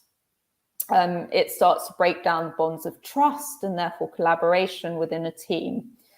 And I've seen some, what I call extreme examples of toxic behaviors within leadership teams. So one leadership team that comes to mind, a client of mine, one of the leaders was wasting company money, being rude to employees, discouraging performance in his team, infighting with other members of the leadership team. And the situation was allowed to continue to the point where the company was near the edge of bankruptcy. I'm pleased to say that that situation was then turned around, but it's just to reiterate the point of toxicity needs to be rooted out. And I think the important thing to understand here is that people entrain to others' behaviors. So leaders model behaviors. And if you allow low performance in one employee, you send the message, that's okay. If you allow toxic behaviors to continue unchecked, you send the message, that's acceptable. So low engagement spreads. And since it's one of the factors contributing to high employee retention, this is a real problem. If not now, it certainly will be later down the road. Interesting points that you have mentioned, and I'm sure a lot of the points people might have already observed, but they somehow didn't really work on, let's say, improving it and stuff. Like coming from my experience, working with Sorvy, one of the things when we are trying to pitch Sorvy to other people, usually the folks come to us and they say that, hey, our executive or leadership team is always talking about numbers, that hey, how is it going to contribute to revenue or vice versa and stuff like that. And I do believe that this poor employee engagement and everything has a hidden cost which cannot be directly linked to the books. So maybe can you give like a small insights about from your experience, what is that hidden cost if these poor employee engagement is not, improved in the organization? How much it can cost to the organization, if you can let us know? Yeah, sure. So I want to echo what you said. Poor employee engagement does negatively impact the top and the bottom line. And if I was to boil it down, because as you've gathered, I like simplicity, resentful and disengaged employees equal poor output equals poor company results. So disengaged employees are more likely to produce work that is below standard, and that leads to decreased efficiency and decreased productivity as mistakes need to be corrected, or alternatively, poor quality work is produced consistently and goes out consistently. Resentful employees are unlikely to take good care of customers, potentially leading to loss of customers and therefore revenue, as well as reputational damage. So once your reputation is damaged, it's a lot harder to get back on track, especially in this age of, social media and reviews online and all of that. So it makes it much harder to build or rebuild sustainable revenue in the long term. And finally, when low engagement turns into high turnover of staff, this is an immense cost to a company. So it can cost up to, well, between 1/2 and up to 2 times an employee's salary to replace them. The more senior the position, the greater the cost, as well as all of the intangible impact on staff morale and productivity, because if people are leaving, that creates gaps. It starts to lead people to ask questions. And as I mentioned before, low engagement spreads.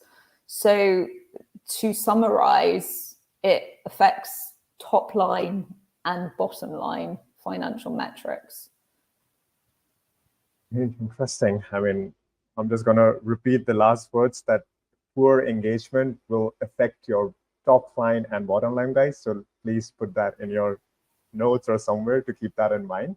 So moving on to my third question, since we have spoken a lot towards the disadvantages of poor engagement, maybe let's quickly remind our audience about some of the benefits that they can thrive from having a good employee engagement in the organization. Some key benefits as per your experience. Yeah, sure. So I guess I won't go into too much detail on the benefits, mostly because it's, I guess, the opposite of my previous points, but it's good to summarize here.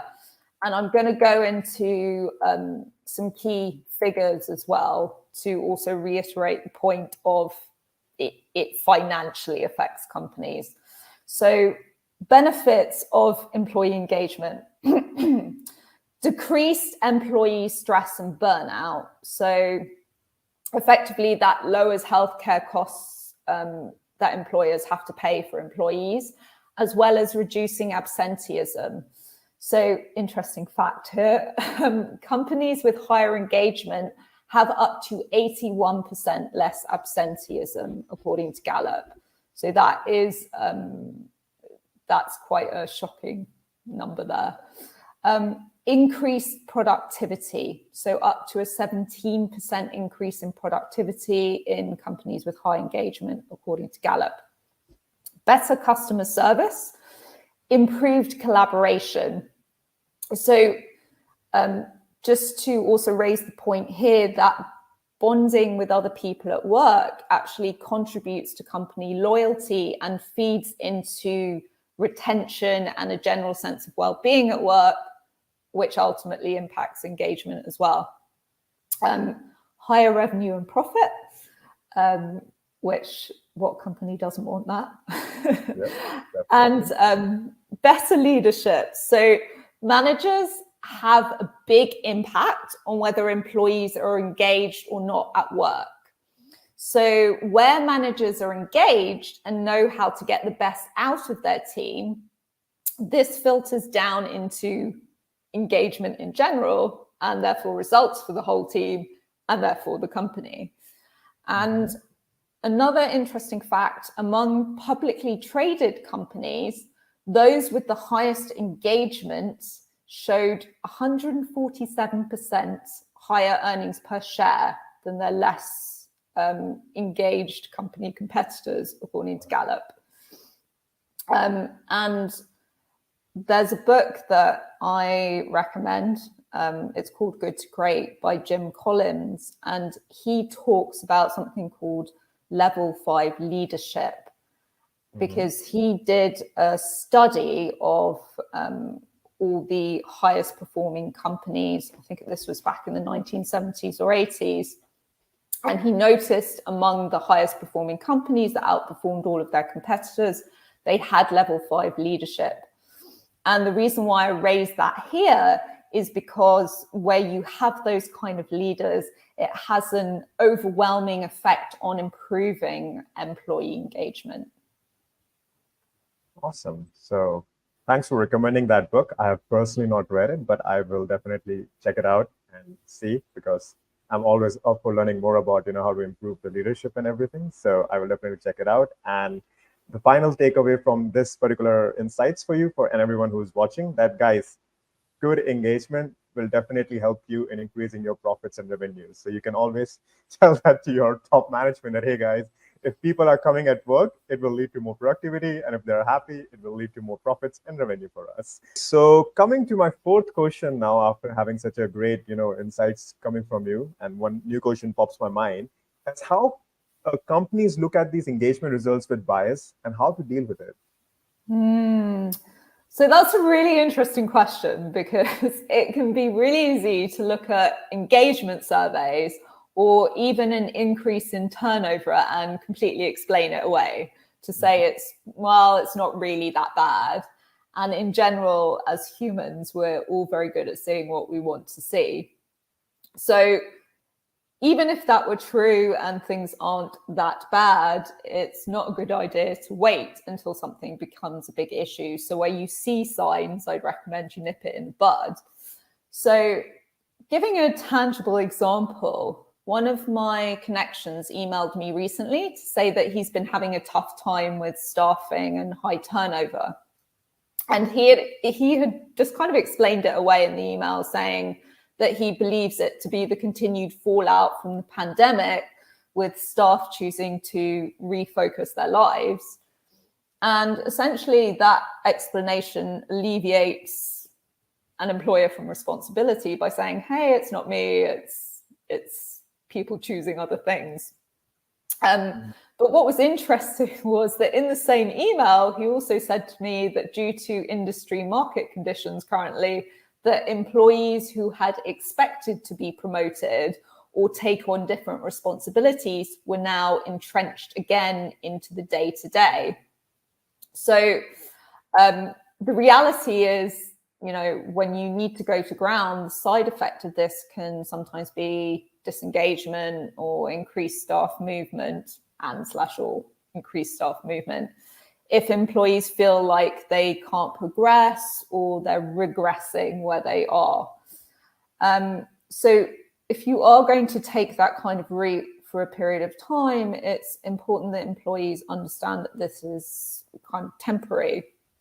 And it's important that you understand as an employer the impact that it could potentially have on engagement. And, what's interesting is that multiple studies and surveys have shown that there's a vast divide between the beliefs of and perceptions of employees and the beliefs and perceptions of their managers. And those vastly different views reflect an erosion in trust. And obviously that impacts engagement. So, to answer your question, how do you deal with this bias? Well, the first thing is always to admit the possibility that you might be biased. Awareness is the first step always. Secondly, it's important to keep a finger on the pulse. So you conduct surveys, you gather data, you do interviews, you do proper exit interviews as well with anyone leaving, especially in turbulent times. And thirdly, really try to understand if people are actually being honest or not when they're giving this feedback. So it can be easier to conceal the truth as an employee, especially if you're dissatisfied. So let's say they kind of feel that whatever they say and whatever they do, it makes no difference to anything, then people stop talking, people stop being honest. So if people are saying everything is okay, but there are signs saying otherwise, that tells you that something might be wrong that you should look at. Right. And lastly, rather than just accepting the way things are, get proactive. So actively ask yourselves, how can we do better as an employer? How can we really understand what's important to our people? How can we help them get what they want to, as well as obviously getting what you need as a company, which is for them to be productive and perform, etc. And this is something that managers really need to learn to do well with their teams. Got it. So basically, folks, make sure that you are listening to the people in your organization and understanding what they actually need. And yeah, that was a pretty strong statement, I will say. But coming back to our session is about to end, so I'm just going to ask the $1 million question now, which is basically some practical tips that our people can apply to improve employee engagement at their organizations. I think they all have been waiting for this particular question. Yeah, probably like, please get to the point. So I'm getting to the point now. 5 key tips. So number 1, train managers to lead teams well.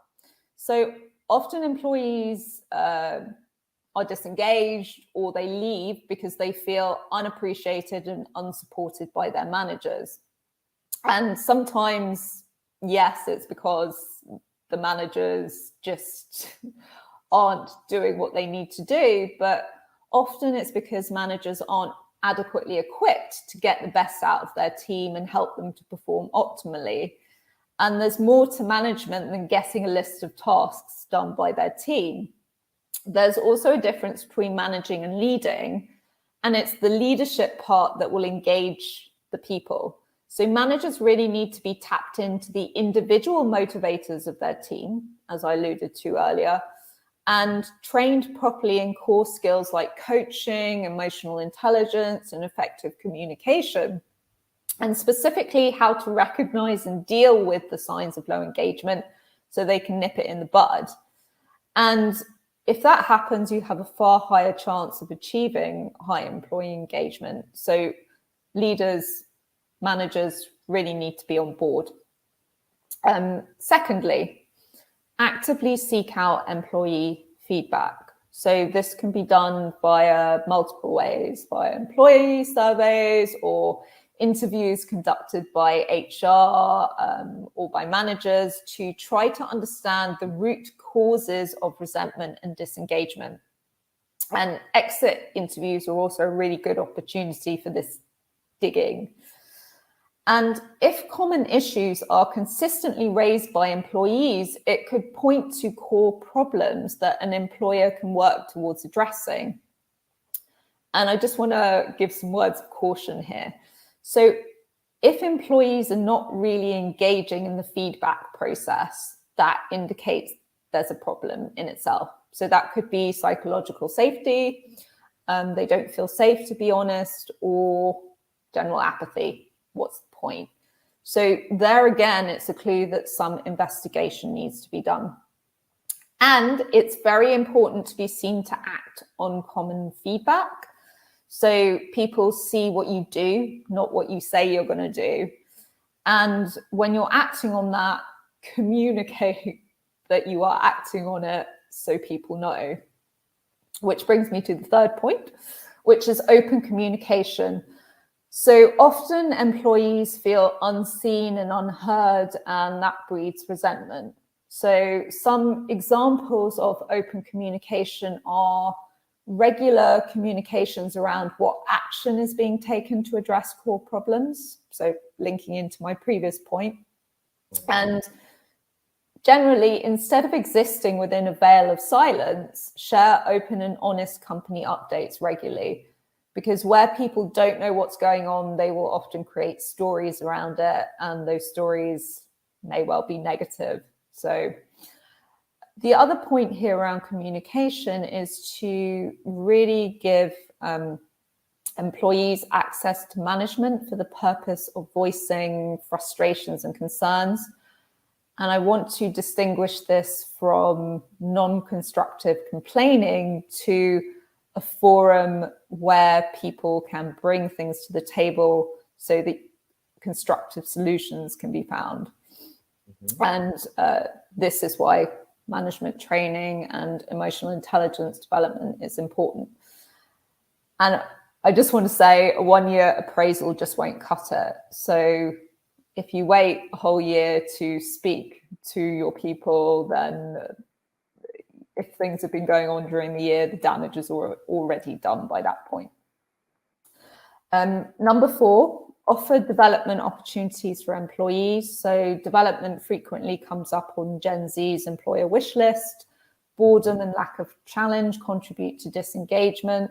So providing training opportunities, paths for career advancement aligned with what the employee wants. So coming back to what I said before, good managers know what their employees want, and the intersection between meeting their goals and meeting the company goals. And also offering mentorship can help with morale and retention. Number 5, define employee roles and expectations clearly. So lack of clarity leads to uncertainty. Mm-hmm. And I'm not talking about kind of a job spec here. I'm referring to how can an employee know what doing a great job looks like. So how can an employee do a great job if they're unsure what great looks like? And most people want to feel like they're making a difference and that their work has meaning. It's actually one of the dynamics of high-performing teams, and it's a key factor in engagement. So where people find themselves in a position where they feel like they're making a difference, they're going to be more engaged. And as an add-on to that, where employees are meeting and exceeding expectations, implementing practices that celebrate and appreciate them are key in helping an employee to feel like their work is meaningful. And just one bonus point here, creating opportunities for team bonding and connection, because research shows where people have friendships at work, they are more likely to be engaged and less likely to leave. Awesome. Thank you so much for those practical tips. I personally like 2 of them, which was open communication. If people are being heard, they feel that, okay, their voices matter. I think it will create a huge impact on the employee engagement. And secondly, don't wait for the 1-year appraisal talks, because the damage would have already been done and there's no guarantee it will get rectified after that talk. So thank you so much for these wonderful insights and your lovely answers. And thank you so much for being the speaker for the summit. And yeah, I hope the audience, you sure might have also liked the insights shared by Sarah. If you do, please drop a thumbs up in the chat so we can know. And yeah, awesome. Thank you so much, Sarah. Thank you for inviting me.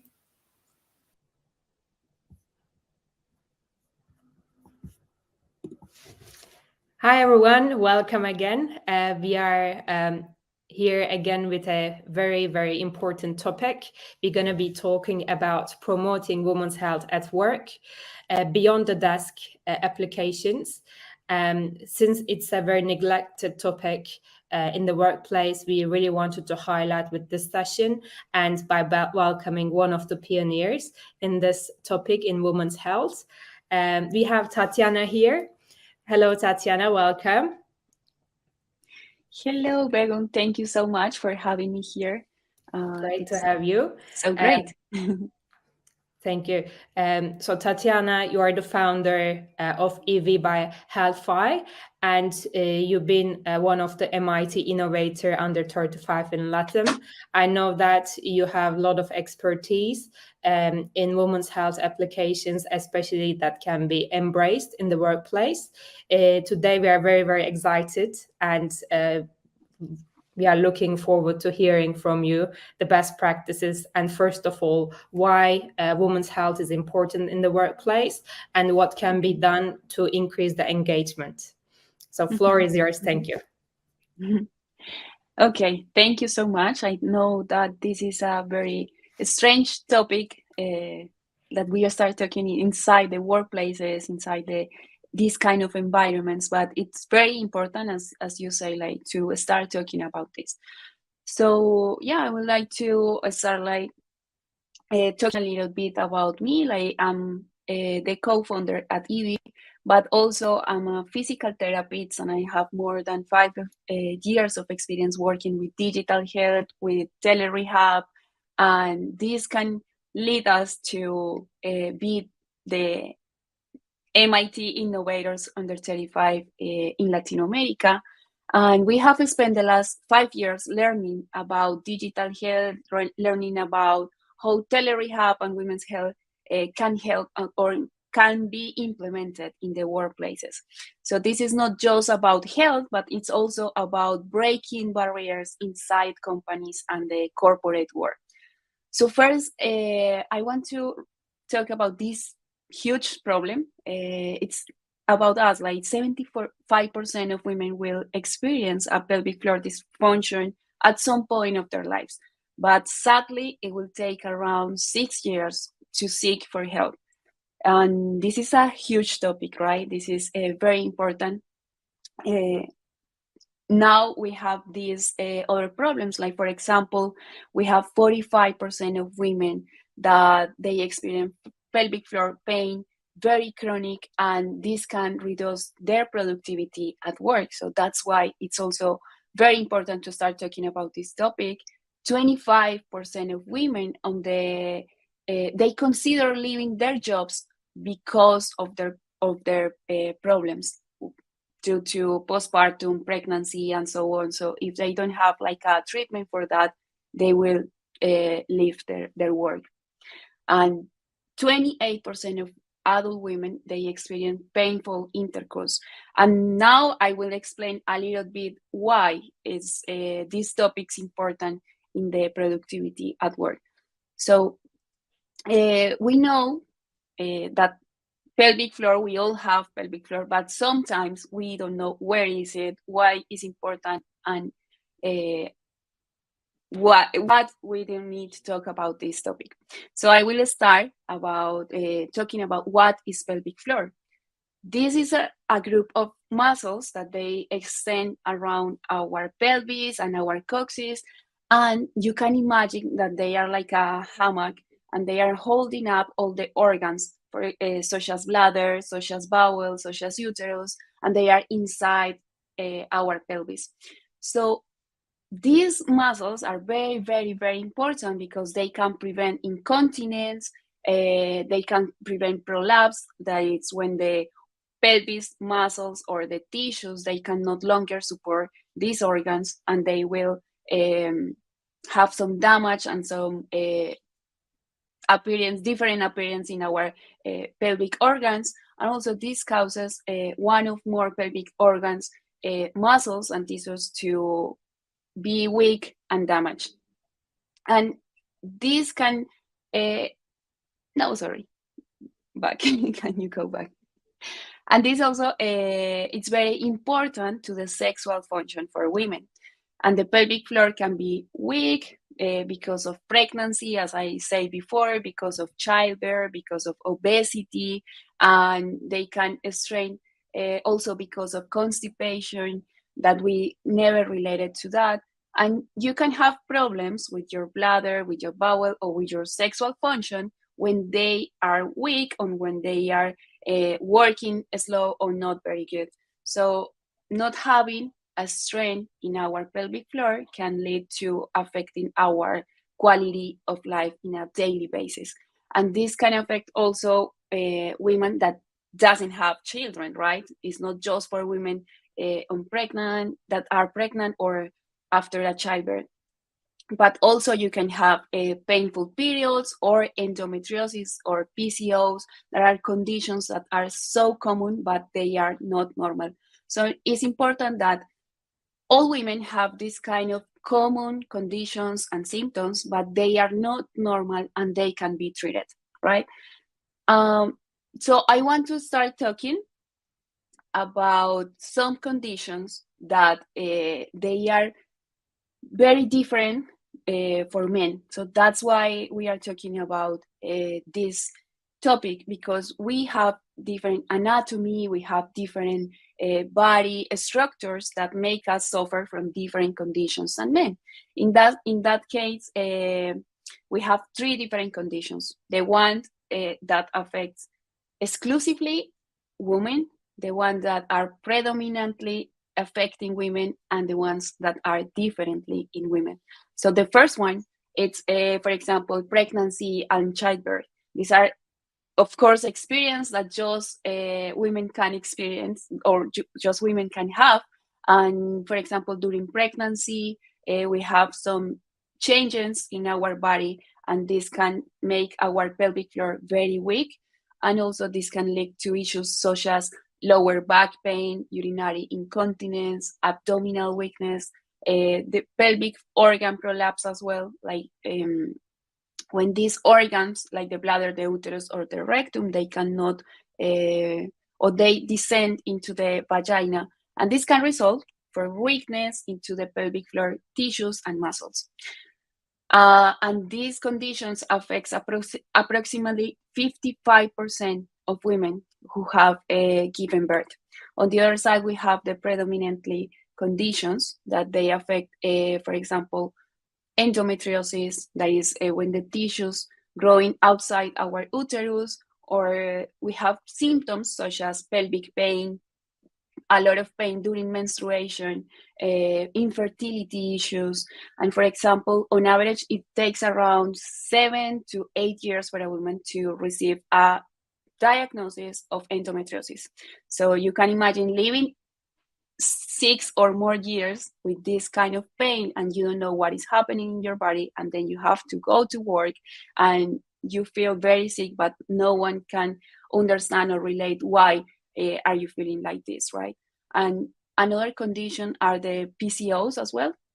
This is very common. It affects around 5 and 10% of women in the reproductive age, and it mainly affects women, and it's characterized for enlarged ovaries with a small cyst, and they can cause issues like irregular menstrual cycles, weight gain, insulin resistance, and difficulty by conceiving.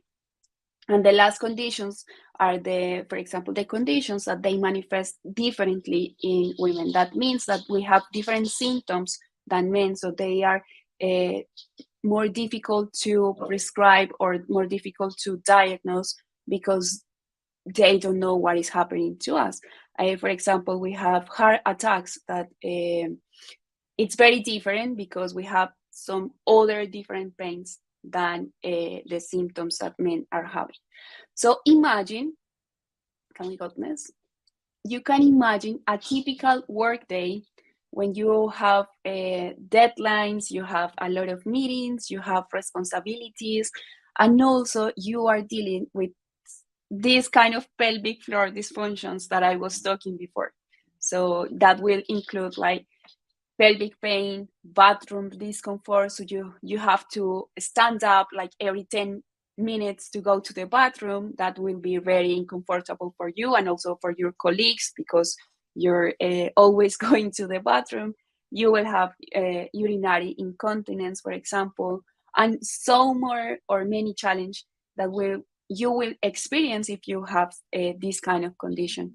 So I just want to let you know that this is a reality of many women around the world and in your workplaces as well. And it can be very emotional and also physical tough for this person or these individuals that are having these conditions, right? So the impact of pelvic floor dysfunction of women into the productivity as the conditions that I showed you before, such as sexual discomfort, pelvic pain, incontinence, and so more, they can cause discomfort, distraction, physical limitation, and also affect the workplace productivity. So for example, we have pelvic pain that can lead to decreased mobility. So you will avoid doing sports, doing activities, also a lot of limitations in your daily activities, making super challenging to stay focused at work and to make your task and also decreasing your efficiency every day. On the other side, sexual discomfort, like how can we relate this to our productivity? Well, so when you are not having a really good sexual intimacy, you will feel very negative. You will be affecting overall your all satisfaction in your daily basis.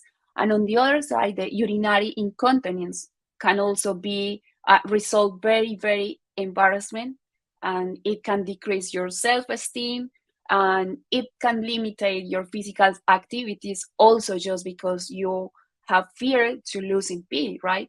And this can also affect your emotional and mental well-being. For example, It can cause a lot of distress, anxiety, depression.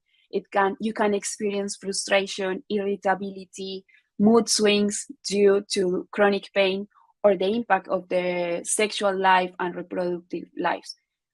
So this is really important topic because living with pelvic disorders can significantly affect the women's overall quality of life and well-being.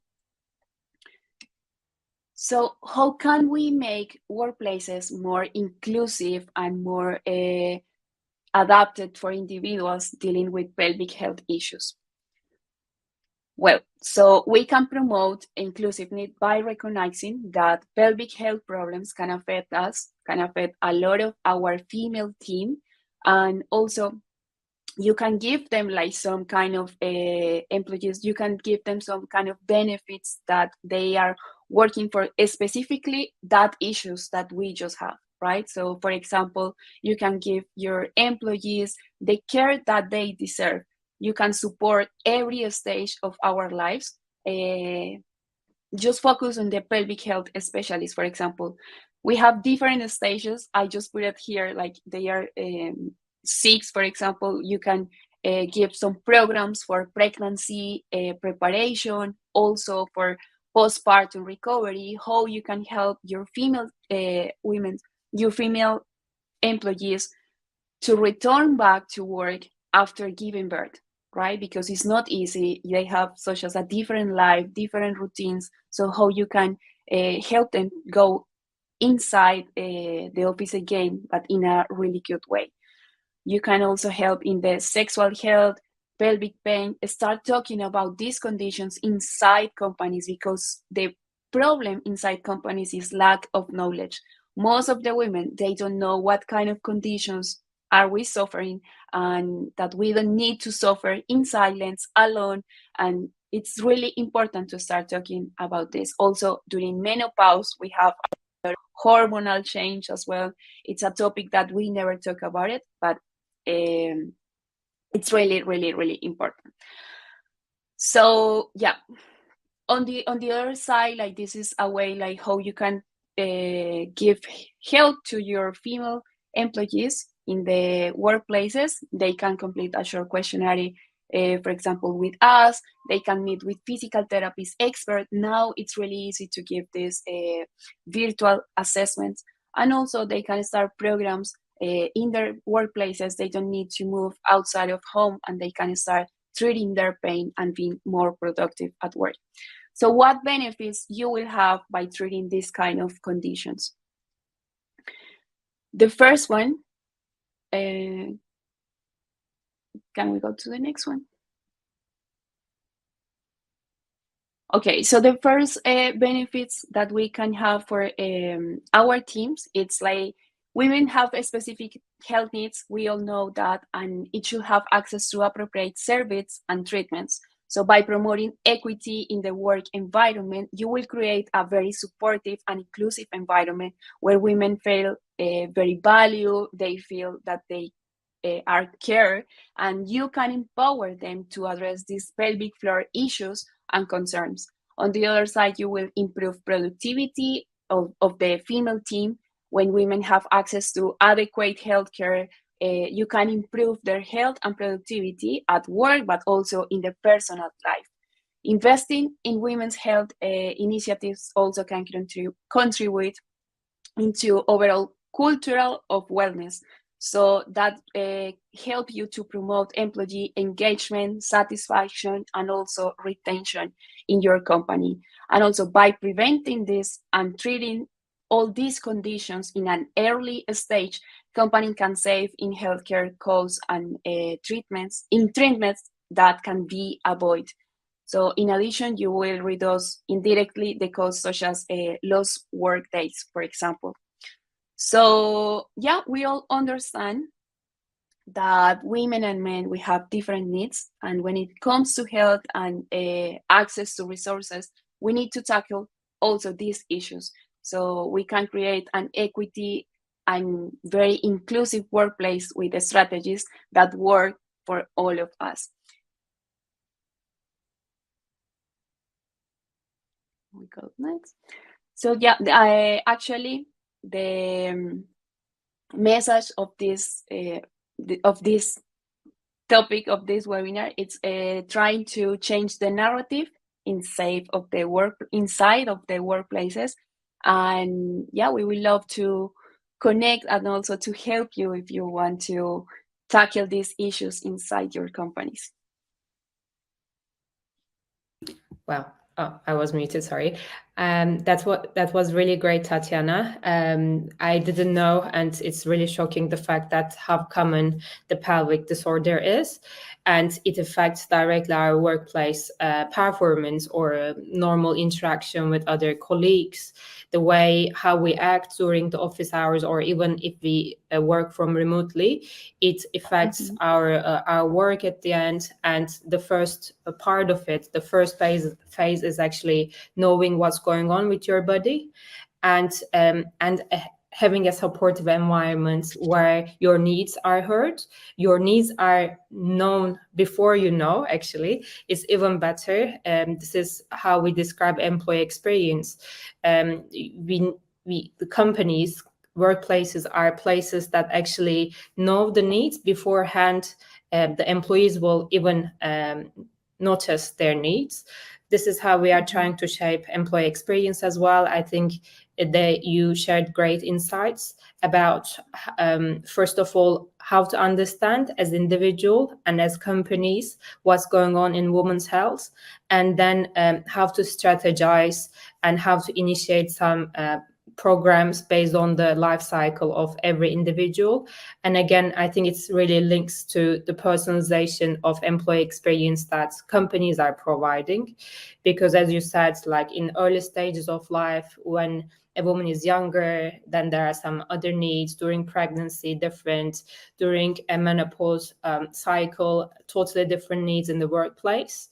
And we are in a stage that we are discussing inclusivity. I think it was really, really important to talk about this topic. So yeah, it was really great to have you, Tatiana, and hoping to discuss more and make sure that we spread the word together. Of course, thank you so much. And yeah, I just want to say that our voices matter, and we need to talk about these topics in order to create this where women feel very, very empowered. So just drop me an email or something, a message through social media, and I can help you with that as well. That's great. Thank you for having me here. Very happy to have you. And don't forget to subscribe, and please be ready for the next session. Thank you.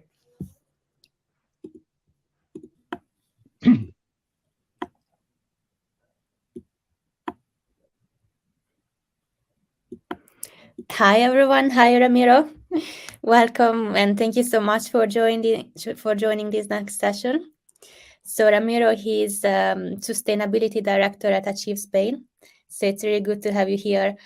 He's going to cover some very nice topics, some interesting insights about how to integrate sustainability and employee well-being into the company's purpose. So I will hand over the mic to you, Ramiro. Okay, thank you very much, Sabrina. Thank you for this nice presentation. Let me just put my beautiful slides, if I may. Okay. Let's try to talk today about sustainability and company culture. And if you check my LinkedIn profile, you will be asking, what is a naval architect and a specialist in health and safety doing talking about sustainability and company culture? Well, let me just untangle some of those myths about sustainability in a few seconds and tell you that we have a little bit to do, just a little bit with. So let's move on from there and let's have a journey through sustainability and company culture. But allow me just a few seconds, maybe even just 1 minute. So what do we do at Achieve Spain? We're passionate, and our passion and vocation is to create value through people, through persons. For us, we can talk about all other things, but if people is not included, if persons and the person is not included, then it's not part of our thing. When we talk about strategy, transformation, sales, culture, and sustainability, we'll see it through the lens of the person. The person is always there. So that's how we actually want to create the value and how we differentiate from others. Okay, so without being a bit more commercial, let's move on. So this is more or less what we're going to see today. If you're expecting a lot of fancy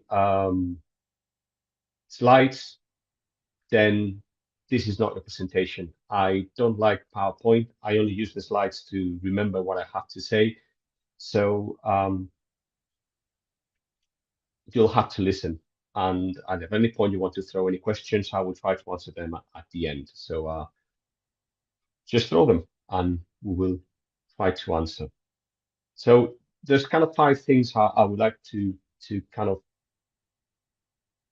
talk to you this morning. The first one is these whole beautiful fancy words that we hear all over, and we hear and they're there in the market all the time. Then a little bit of how can we integrate sustainability in the company purpose. How can we use sustainability to thrust alignment of values and the feeling of belonging, that sense of being part of something bigger. The employee well-being and their voice, and how can we use that as the thing that will move the change and the new things in the company, and equality, diversity, and inclusion as a distinctive mark for the company and for the employees, how employees value all these things and how the company can also use it as a distinctive mark, and how can it make a change both in the inside and outside the company. So let's try to find those beautiful words that everybody's talking about and not many people understand. You can see there's a mix of words there: sustainability, development, growth, environmental, inclusion, sustainable.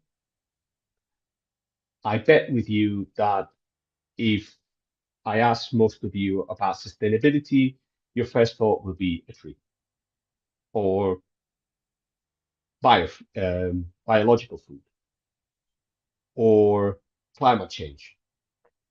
And it's all fine. It's all part of sustainability. But sustainability has lots of other words included into them. People tend to forget that sustainability is not just environment. It's very important, but it's not just environment. It has to work together, the environment, the human being, and the company. You cannot make a company sustainable if it doesn't make money. And a company cannot be green if you don't treat well your employees, because in the end, it's not going to work. So you have to keep a balance in those 3. And it won't work if one of them is not there. You can make a huge amount of money, but in the end, something is going to break. So we've seen it recently, some companies that were making a lot of money and then they were challenged about their working procedures or how they were dumping things, even with the best of intentions.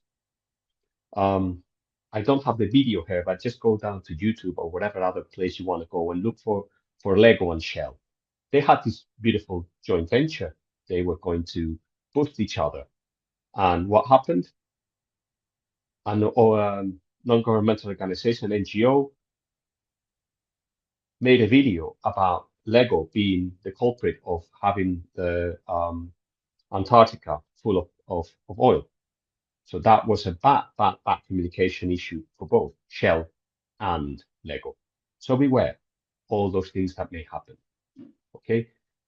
Now there are 2 fancy words that are there in the market and people try to understand. I'm going to go for the one on the top, culture. What's culture? Plenty of definitions, plenty of things that can be. But for me, beyond all academic definitions or beautiful definitions, for me, culture is what you do when your boss is not looking. Is what you understand that the company expects you to do. I've worked in several companies and for several companies. And very lately, I've joined as one of how would you say that? One of the consultants to help one big company improve the health and safety. The expectations from the workers was that things had to be done, no matter what. So that was part of the culture of the company. Safety was not there. Same with any other matter, revisions, quality, everything. If culture is not there, or the company of the culture is blaming people or shouting at people or not treating people well or dumping things into the environment or not caring for this or not caring for that, is what actually that sets of values that are entrenched in the way the company works. Okay. And the other word I want to kind of talk about today is ESG.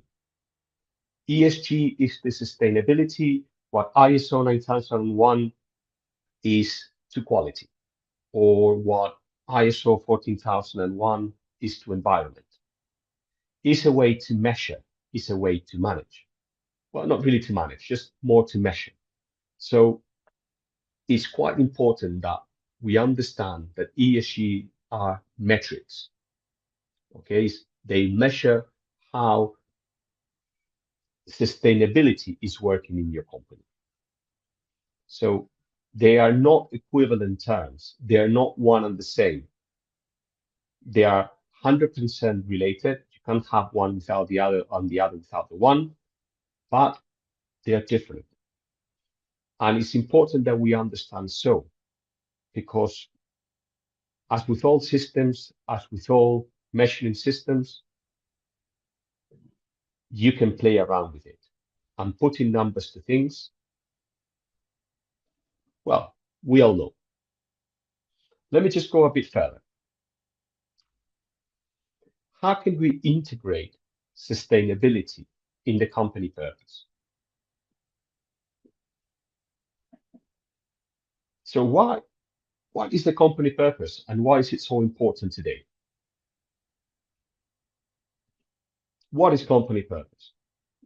Company purpose is what the company is great at, but not only what the company is great at, is what the company wants to be and how it wants to be perceived by society. But not only that, it's also how good their employees are. What, all that fantastic things that employees bring to the company and all that good things. If you think of an IT company, is most of the employees will be great IT professionals.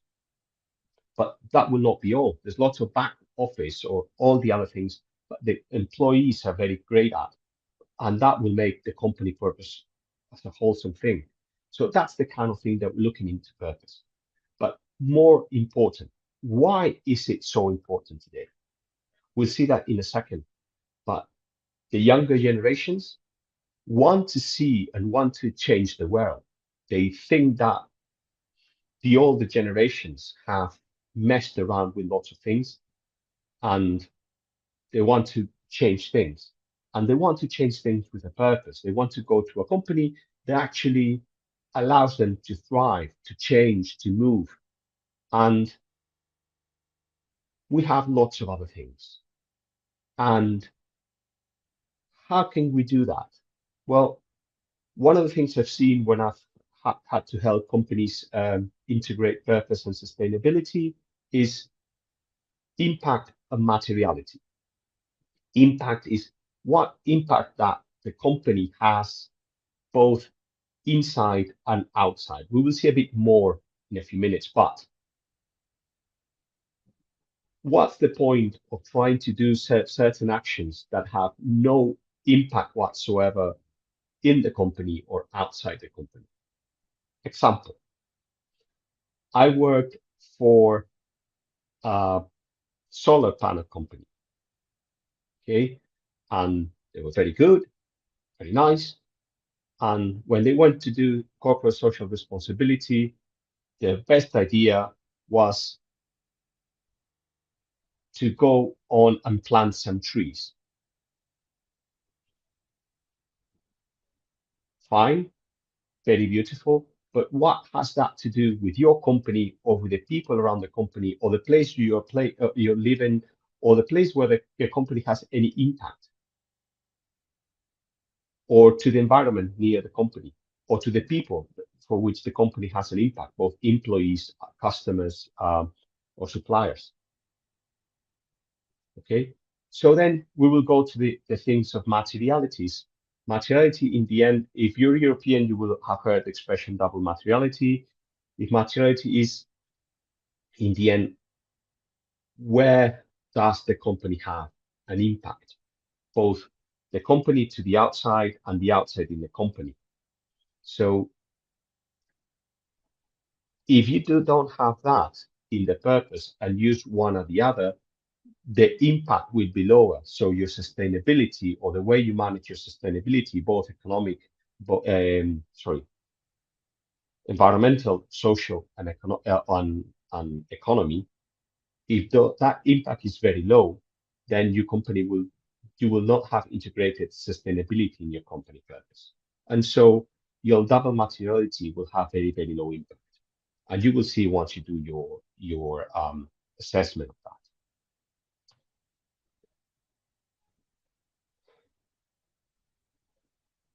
Feeling of belonging. For some of us, the feeling of belonging into a company is quite important. And the younger the generations, the more important it gets.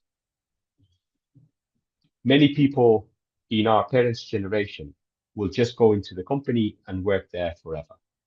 And they would have expected the company owner or the company management to care for them all the time. Well, that disappeared right after them. And that was not the matter for many, many, many years.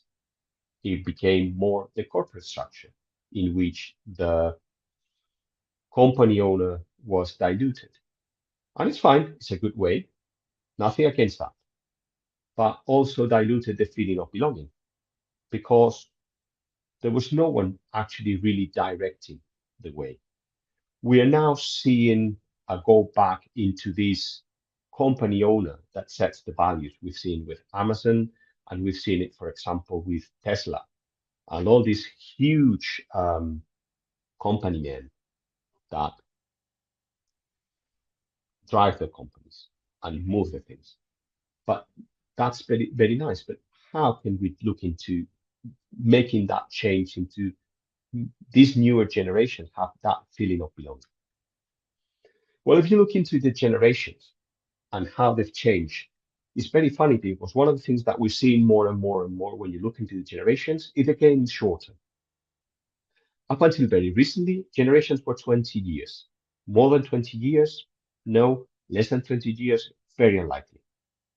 Today, we're seeing that we move from what is called Generation X or Generation Y, and then it's only 10 years, and then the other 10 years. We have to think about really how we call generations, but regardless of that, there's been a change of mentality. We're seeing people that no longer have relations outside a telephone or a screen. And we're seeing people that more and more work on their own, work at home, work in a different way. And we need to cater for that. And if we need to create a feeling of belonging, we need to have a way to include them into the company, to put them into the company. I'm not going to show you HR professionals how to do that exactly, but have you thought about how lonesome people feel in the office? As an example, I work for a very big shipping company, and I was never late in the office for personal reasons, very seldom, only when we had any big issues. But for a while, I stayed for a bit longer, and I realized that we had some people working in the office for quite long on a daily basis. And once I just questioned them, say, why do you stay for so long? Say, because we're going back home and we are on our own. And we just do exactly the same as we do in the office. We just sit in front of the screen and watch some series or something like that instead of working. And here in the office, we have heating and we have hot drinks. So we just stay there, and sometimes we're lucky and we'll go out for a pint with someone else. So things have changed, and society has changed. And sustainability has brought to the new generations that feeling of belonging, that feeling of being part of something bigger. And why sustainability? Because precisely it includes these things of the environment and looking into the future, these things of people that looks more into the present, and economy, and how that kind of thing, you're looking into the clean economy, ethical economy, and all that. And that, in the end, is what is making generations stay.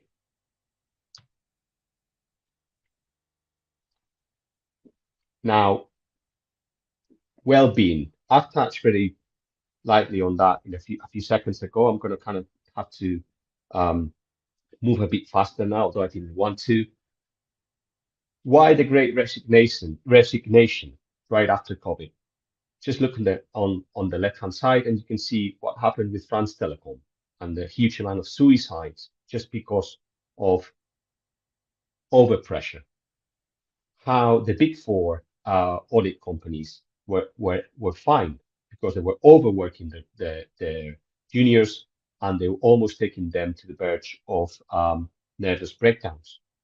I put there, I could not do it, but we had a very recent incident of a ship on which a very so-called reputable owner just left the ship to rot in the Philippines for months on end, thinking that didn't mind, no water, no food. So would the great resignation came as a surprise? Maybe. There are other ways, okay? We were very recently with a company called Castillo de Canena. They make oil. It's a family-owned company. And what they've done in the place where they take the olives from, they've created a hotel. They've engaged the people around. They've allowed them to thrive, keeping their own olives on their own land. So that's a good thing. The Joe Lewis partnership in the UK, that's a well-known way of engagement. And knowing that the well-being of the person and owning their own company is a good thing. And AXA has had for a long time a mental health app and all the program. I was heavily involved with them when we did that. We tried to transfer that into the ships, and that's been an amazing program. And that's made an impact and has lowered lots of bad ratings of people. And I have to go a bit faster because I'm taking more time than I should have with lots of other things. Now, let me just finish with this, because that's something that is usually quite controversial. I'm not going to go into the most controversial side of things, but how can we actually look into equality, diversity, and inclusion as something different for the company? Now, for me, if you look into inclusion and you look into diversity and you look into equality, you have to look into the broader spectrum. So we have things like Telefonica, if some might have known Movistar also, that's the main company, or the parent company rather. They are looking into senior talent, and they're looking into how to integrate all these people that has been kicked out of the market because they're old or older. Okay, so that's diversity. They're looking to very well-trained people that have been out of the market, and they're bringing in to the system. What you see that it says diverse talents. I'm not going to be sorry because they're in Spanish. I've worked now in Spain, and that's what I'm mainly doing. But that's a bank. It's called La Caixa.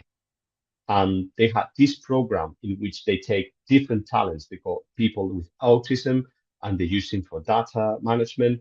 And those they got, again, they also have a senior talent program and a disability talent program. Okay. The other ones is this foundation is called Alsea, and they had a venture with Starbucks, and Starbucks is now having a lot of contracts with Down syndrome people, and both are thriving. It's something that people really appreciate when they see those things happening, and they can relate both to the mark and to the good that the company is doing. And the other one is Ilunion. Ilunion was a company that has now the policy to integrate people with diverse disabilities or diverse backgrounds, even people coming from jail, into their company. And today is one of the biggest hotel companies in the world, but in Spain.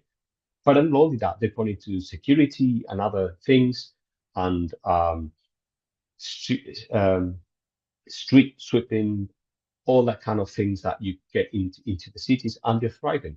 They're thriving, having the value of equality, diversity, and integration in them.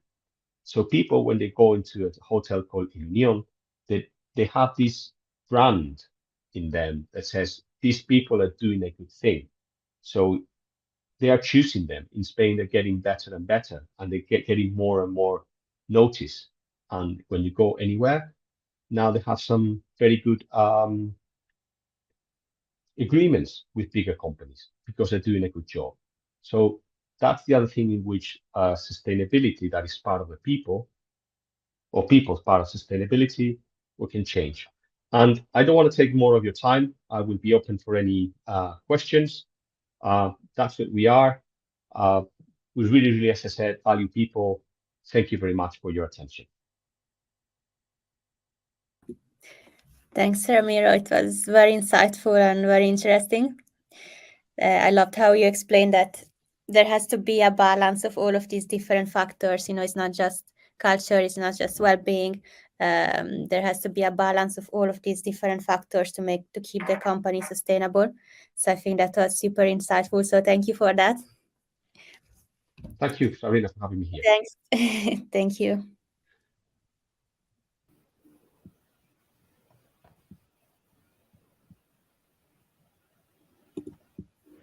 Hi, everyone. We are here with another session, extremely exciting topic, very hot topic today. We're going to be talking about AI and the applications on employee experience, how to adopt it, why it is important. And we have a very, very special guest, Daniela Esposito, People and Strategy Advisor. She was leading Yahoo as the HR director before that, and she has many experiences to lead people processes in different multinational companies. And we are so honored to have you, Daniela. Welcome. I am so honored. Thank you, Begum. Great. I will leave the floor. I will be adding your slides. This will be a presentation, and then I will be coming back to ask a couple of questions and summarize the topic. We will be talking about shaping employee experience by taking the advantage of artificial intelligence. As you know, a lot of us, maybe we tried already, but HR, human resources, is extremely new to the topic, and we would like to be one of the pioneers talking about it and explain and hear from the expert how you can actually benefit in your whole employee processes. Floor is yours, Daniela. Thank you, Begum. Okay, so hi, everyone. I'm very nice to meet you. As Begum said, my name is Daniela, and I have been working with corporates in the HR field, as much as with startups and scale-ups in the digital and technology industry. So today I'm very pleased to share with you some of the data, as much as some of the use cases that I currently find very interesting for the HR function. And one thing which I believe is important is that I'll try not to be academic, but I'll try to focus on real use cases, as I believe that real use cases could add more value to this audience. With that said, we all know that, there is all this hype about artificial intelligence right now, but the focus of this presentation is really to understand artificial intelligence in HR. And this is the reason why we will be, first of all, talking about why artificial intelligence is so relevant, and then explore some real use cases, as I mentioned, meaning some real uses of artificial intelligence in HR. Then I want to show you the latest use cases, mainly because I'd like you to get a sense of how fast artificial intelligence is developing and entering HR and impacting mainly the full employee life cycle.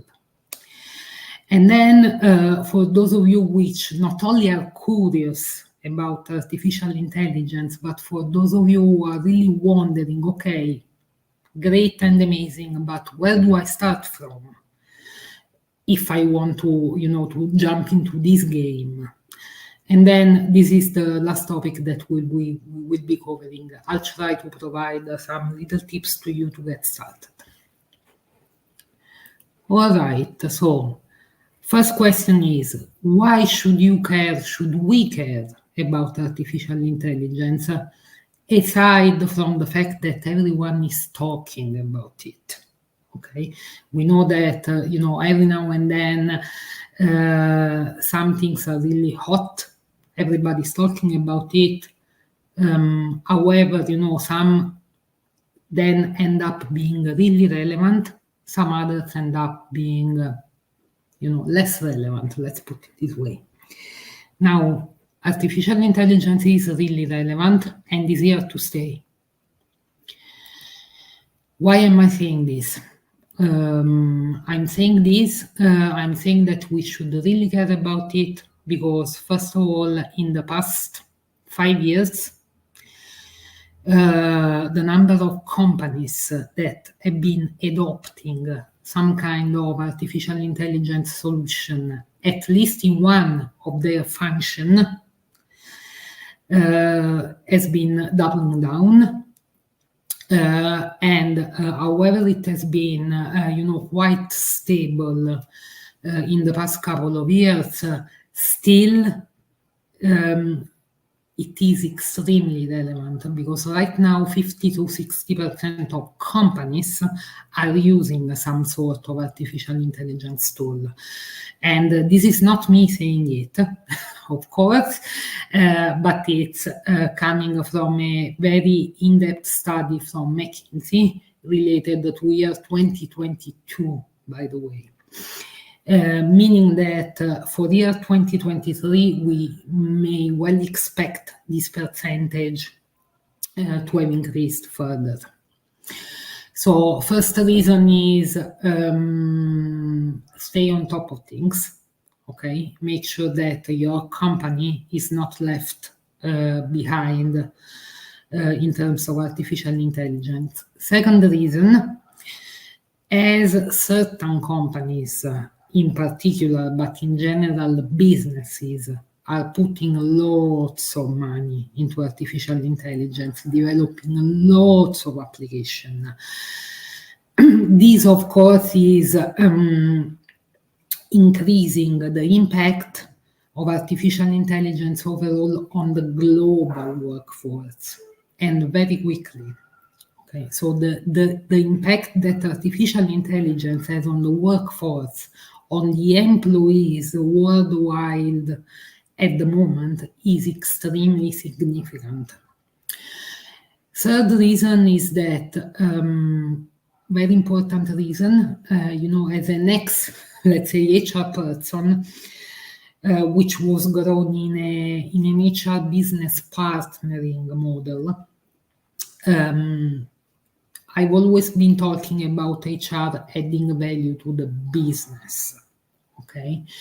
And as a matter of fact, all the organizations, so those 50 to 60% of organizations that have adopted artificial intelligence as of today are reporting concrete productivity increase.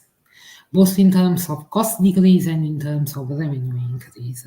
But the productivity is increasing in a very significant way. And more or less, it's spanning between a 30% increase to the low part of 10% increase. Certain companies, like for example, I was reading a research from Boston Consulting Group lately. Boston Consulting applied artificial intelligence tools to his consultants.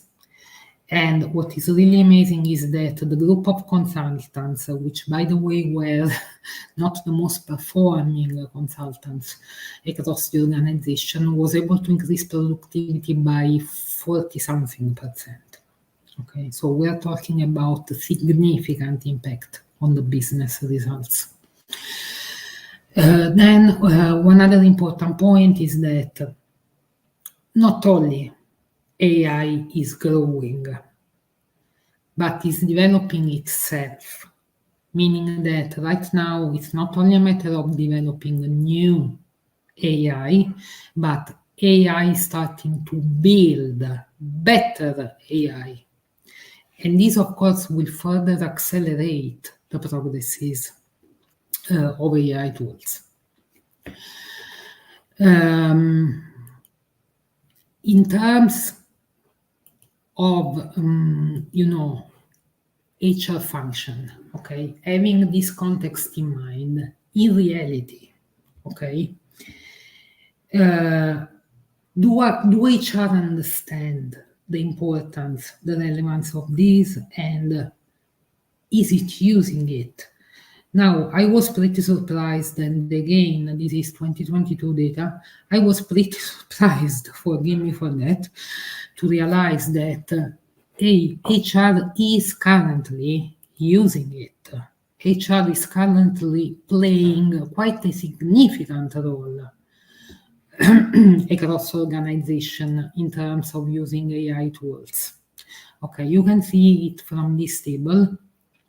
However, the average use of AI, as I mentioned to you, across companies in one function at least is an average of 30%, more or less. HR is already across all industry standing at 11%, okay, which is a very good sign. Means that, this function doesn't want to be left out of the game and is actually playing the game. In particular, what has accelerated very significantly the adoption of HR across the HR function is a very, very specific subset of AI, what is called generative AI or Gen AI, for those who are familiar with this terminology, because generative AI, which goes without saying, like the name says, is different from the previous HR technology because it can generate, so create brand new content, brand new solutions. Okay. Generative AI has proven not only to be the most powerful, but also the most user-friendly kind of AI model, which of course has a very significant impact on employee experience, which are always looking for user-friendly solutions. So generative AI, on top of generating incredible numbers across the board, has also been accelerating the desire and the engagement of HR with AI technologies.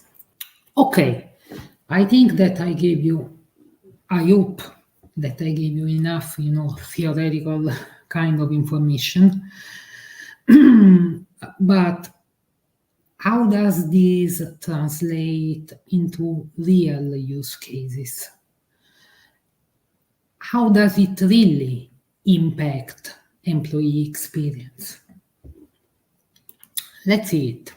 Okay, so again, as I said in the beginning, it's really, impressive how much, real use cases of Gen AI are already able to cover almost the full employee life cycle already. When I say already, I mean that these use cases are happening as we speak. Okay, so in this specific moment, 50 to 60% of companies out there are using some of this. So this is reality.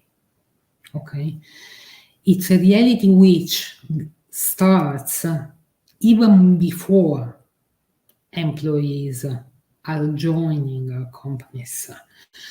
There are use cases of AI where you should be already familiar with some of them, where generative AI based on LLM systems, where LLM, some of you may know, are large language models, so it's neuro machine learning, are already helping the recruiting function not only to identify capability gaps across the organization, the entire organization, by analyzing data from any type of source and tool internally and externally, but they also can generate automatically, and this is where the generative part is really relevant in the AI world. They are already generating brand new job descriptions to cover these capability gaps, or they are fine-tuning current job descriptions to make sure that we seek for the right candidate. But not only, they are totally reshaping the candidate experience, because they are also creating hyper-personalized emails to communicate with candidates, on top of providing so many intelligent chatbots to make sure that candidates are always in the loop of the recruitment process without overwhelming the recruitment function. And not only from an HR point of view, but also from a potential employee point of view. Their experience is so much better without overwhelming HR, and it's already positioning the company as an employer of choice, as someone they desire to work for. Training and growth of people across the organization. Again, no secret, okay, it's plenty of tools that are currently producing, for example, all the different micro-learning activities based on this big data set, internal and external. Okay, so very personalized micro-learning. Not only they produce this content for the people, but also they prompt employees to learn more as they change job across the organization, as their seniority is increasing, as there is any type of impact on the business, on the financial data. Also, AI is helping them to produce career path. Think about career path. Okay, now you can be the best HR person in this world, the best one. Okay. As a matter of fact, especially if you work in a big organization, like I have been working in big multinational companies, okay? As much as you try to stay on top of all opportunities available across the organization, it is very difficult. Especially now that we work in an hybrid environment, it is incredibly difficult, not only to be on top of all opportunities, but even to be creative every day on top of all the things that we need to take care of. It's difficult to be creative about potential career paths for every single person in the organization. AI does it. Performance. Okay, I'm really tired of talking about performance management systems in a way, but okay, why am I tired about it? Because I find it, however I'm familiar, with all the different performance management systems from, stack ranking to OKRs, whatever.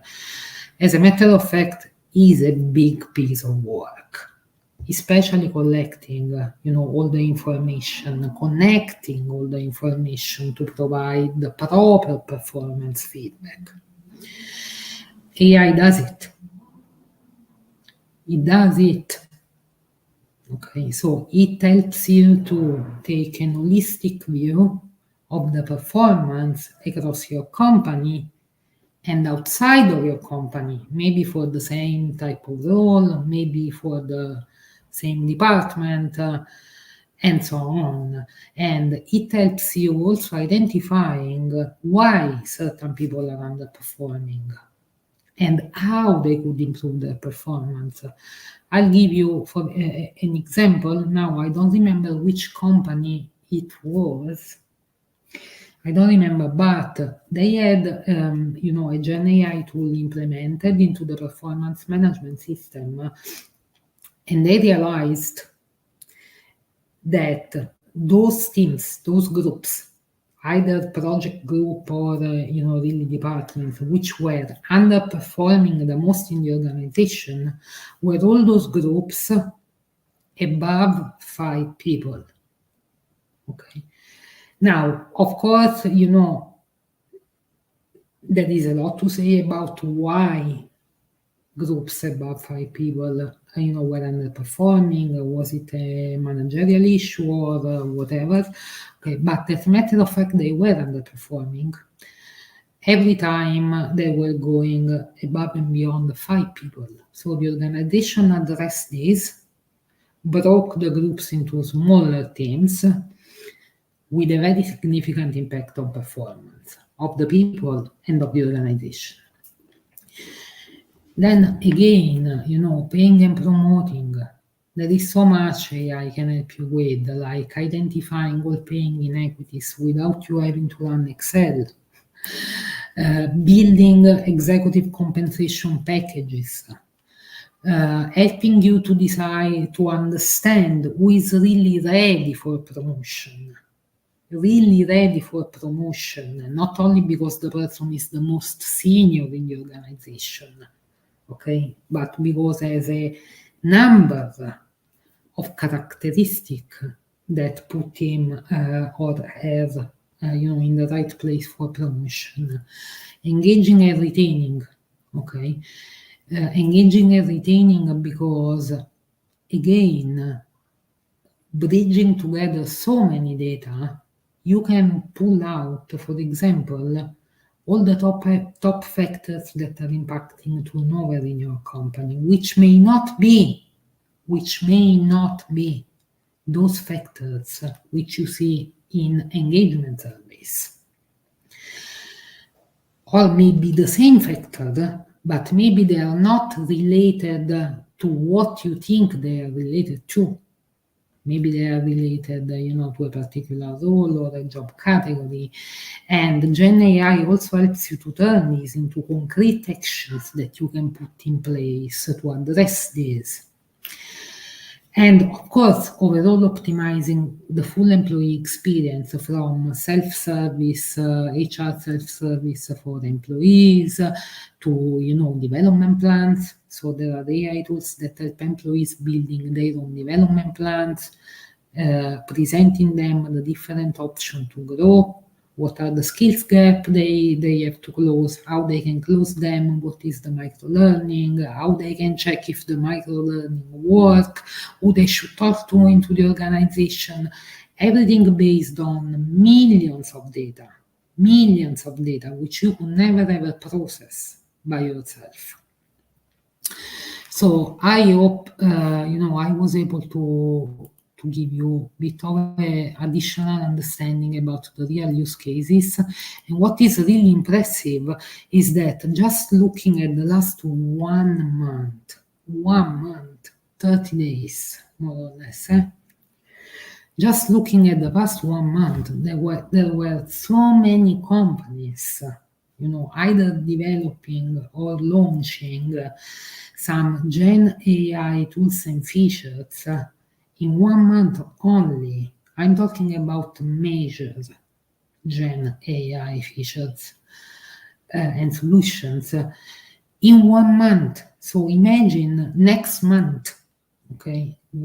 The most of what I'm telling you right now may be kind of outdated because this is the speed at which AI is going.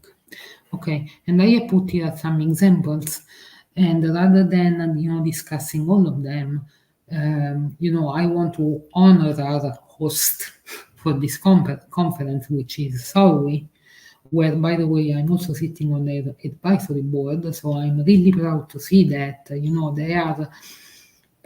they are riding the wave of artificial intelligence, and they've already implemented artificial intelligence for customizing employee communication to individuals and company communication to the company culture and the people who are in the organization. Again, making sure that employee experience can be boosted every single day. And then, aside from these use cases, okay, and assuming that you found anything of these interesting for you, where do you get started? How do you get started? Okay, because I told you that there are so much opportunities.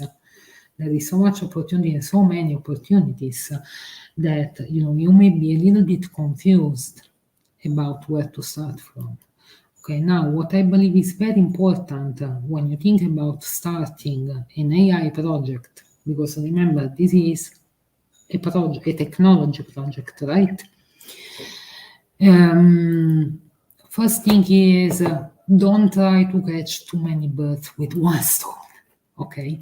So try to brainstorm across the organization and identify one hot problem that AI can help you to fix, to solve, to improve, okay?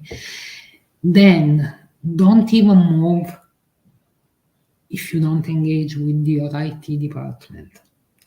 Remember that here we are talking about technology, systems, data, okay? So you can be as tech savvy as you want, but you will need your IT department to help you out. Okay, so make sure to engage with them, okay? Explain the problem, the type of support that you need, and make sure to engage them in your relation and conversation with vendors, okay? To understand what are going to be the requirements. Why am I talking about vendors?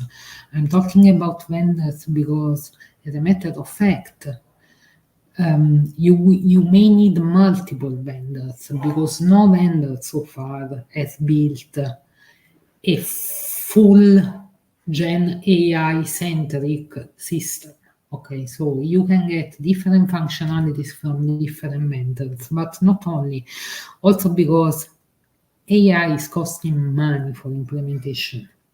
Okay, so large companies that have, AI talent, resources, and so on, are currently building their own AI features, while small and medium businesses are mainly buying them off the shelf, okay, from vendors. Then start collecting the data together with your IT department. HR data may be in many more systems than you can imagine. And one thing which is very important is make sure that at least you have a core HR management system or a core employee experience platform where you can consolidate this data. It will make your life so much easier, so much easier. Then testing is everything, like when you launch any new product across any function in any organization. Okay, so test your use cases and take a lot of care to security. Security, I mean security in terms of accesses, privacy, sensitive data, etc., etc. Then optimize the experience of employees. Remember that here it's not only about saving work for the HR function itself, but it's about optimizing employee experience. Okay, ask for their feedback. Okay. Make sure that you keep, that there is continuous improvement. And then remember that AI is not a one-off exercise. Okay, AI lives on data, accurate data, up-to-date data. So you need to keep feeding your systems. And again, this is why I'm recommending you to have a core platform. Keep feeding the data. AI will ask for more, and if not, you will need to provide more to make sure that it's current, that it's relevant. That's it on my side. I hope that it was a good enough overview, and I think that I just want to thank you for listening. That's great. That's great, Daniela. Thank you so much for all the insights. You mentioned a lot of important topics. AI is now everywhere. We have been seeing early adoption by even different departments, but also from HR departments already. And you mentioned that already 50% of companies somehow started using AI, and they even started seeing the effect, the results, with a 20% on average productivity, which is leading to the revenue. We talked about very, very important thing that we at Sorvi we highlight as well, personalized career journey. This will be the main stuff that will be used. AI will be used and will be beneficial to create a very personalized career plan, steps, and this is also what employees are looking for. You also mentioned different benefits of AI, understanding best performers, and who are ready to appoint, to get promotion, and shape all the workforce around it to make sure that you are achieving high-performing culture. This is the aim of why we are here today in the summit, and we are always talking with experts to find the best way and fastest way, but most data-driven way to do it. And I know that AI will help us in this journey a lot. Well, thank you so much again for being sharing a great pathway with our listeners, and hope to see you soon. Thank you. Bye, everyone.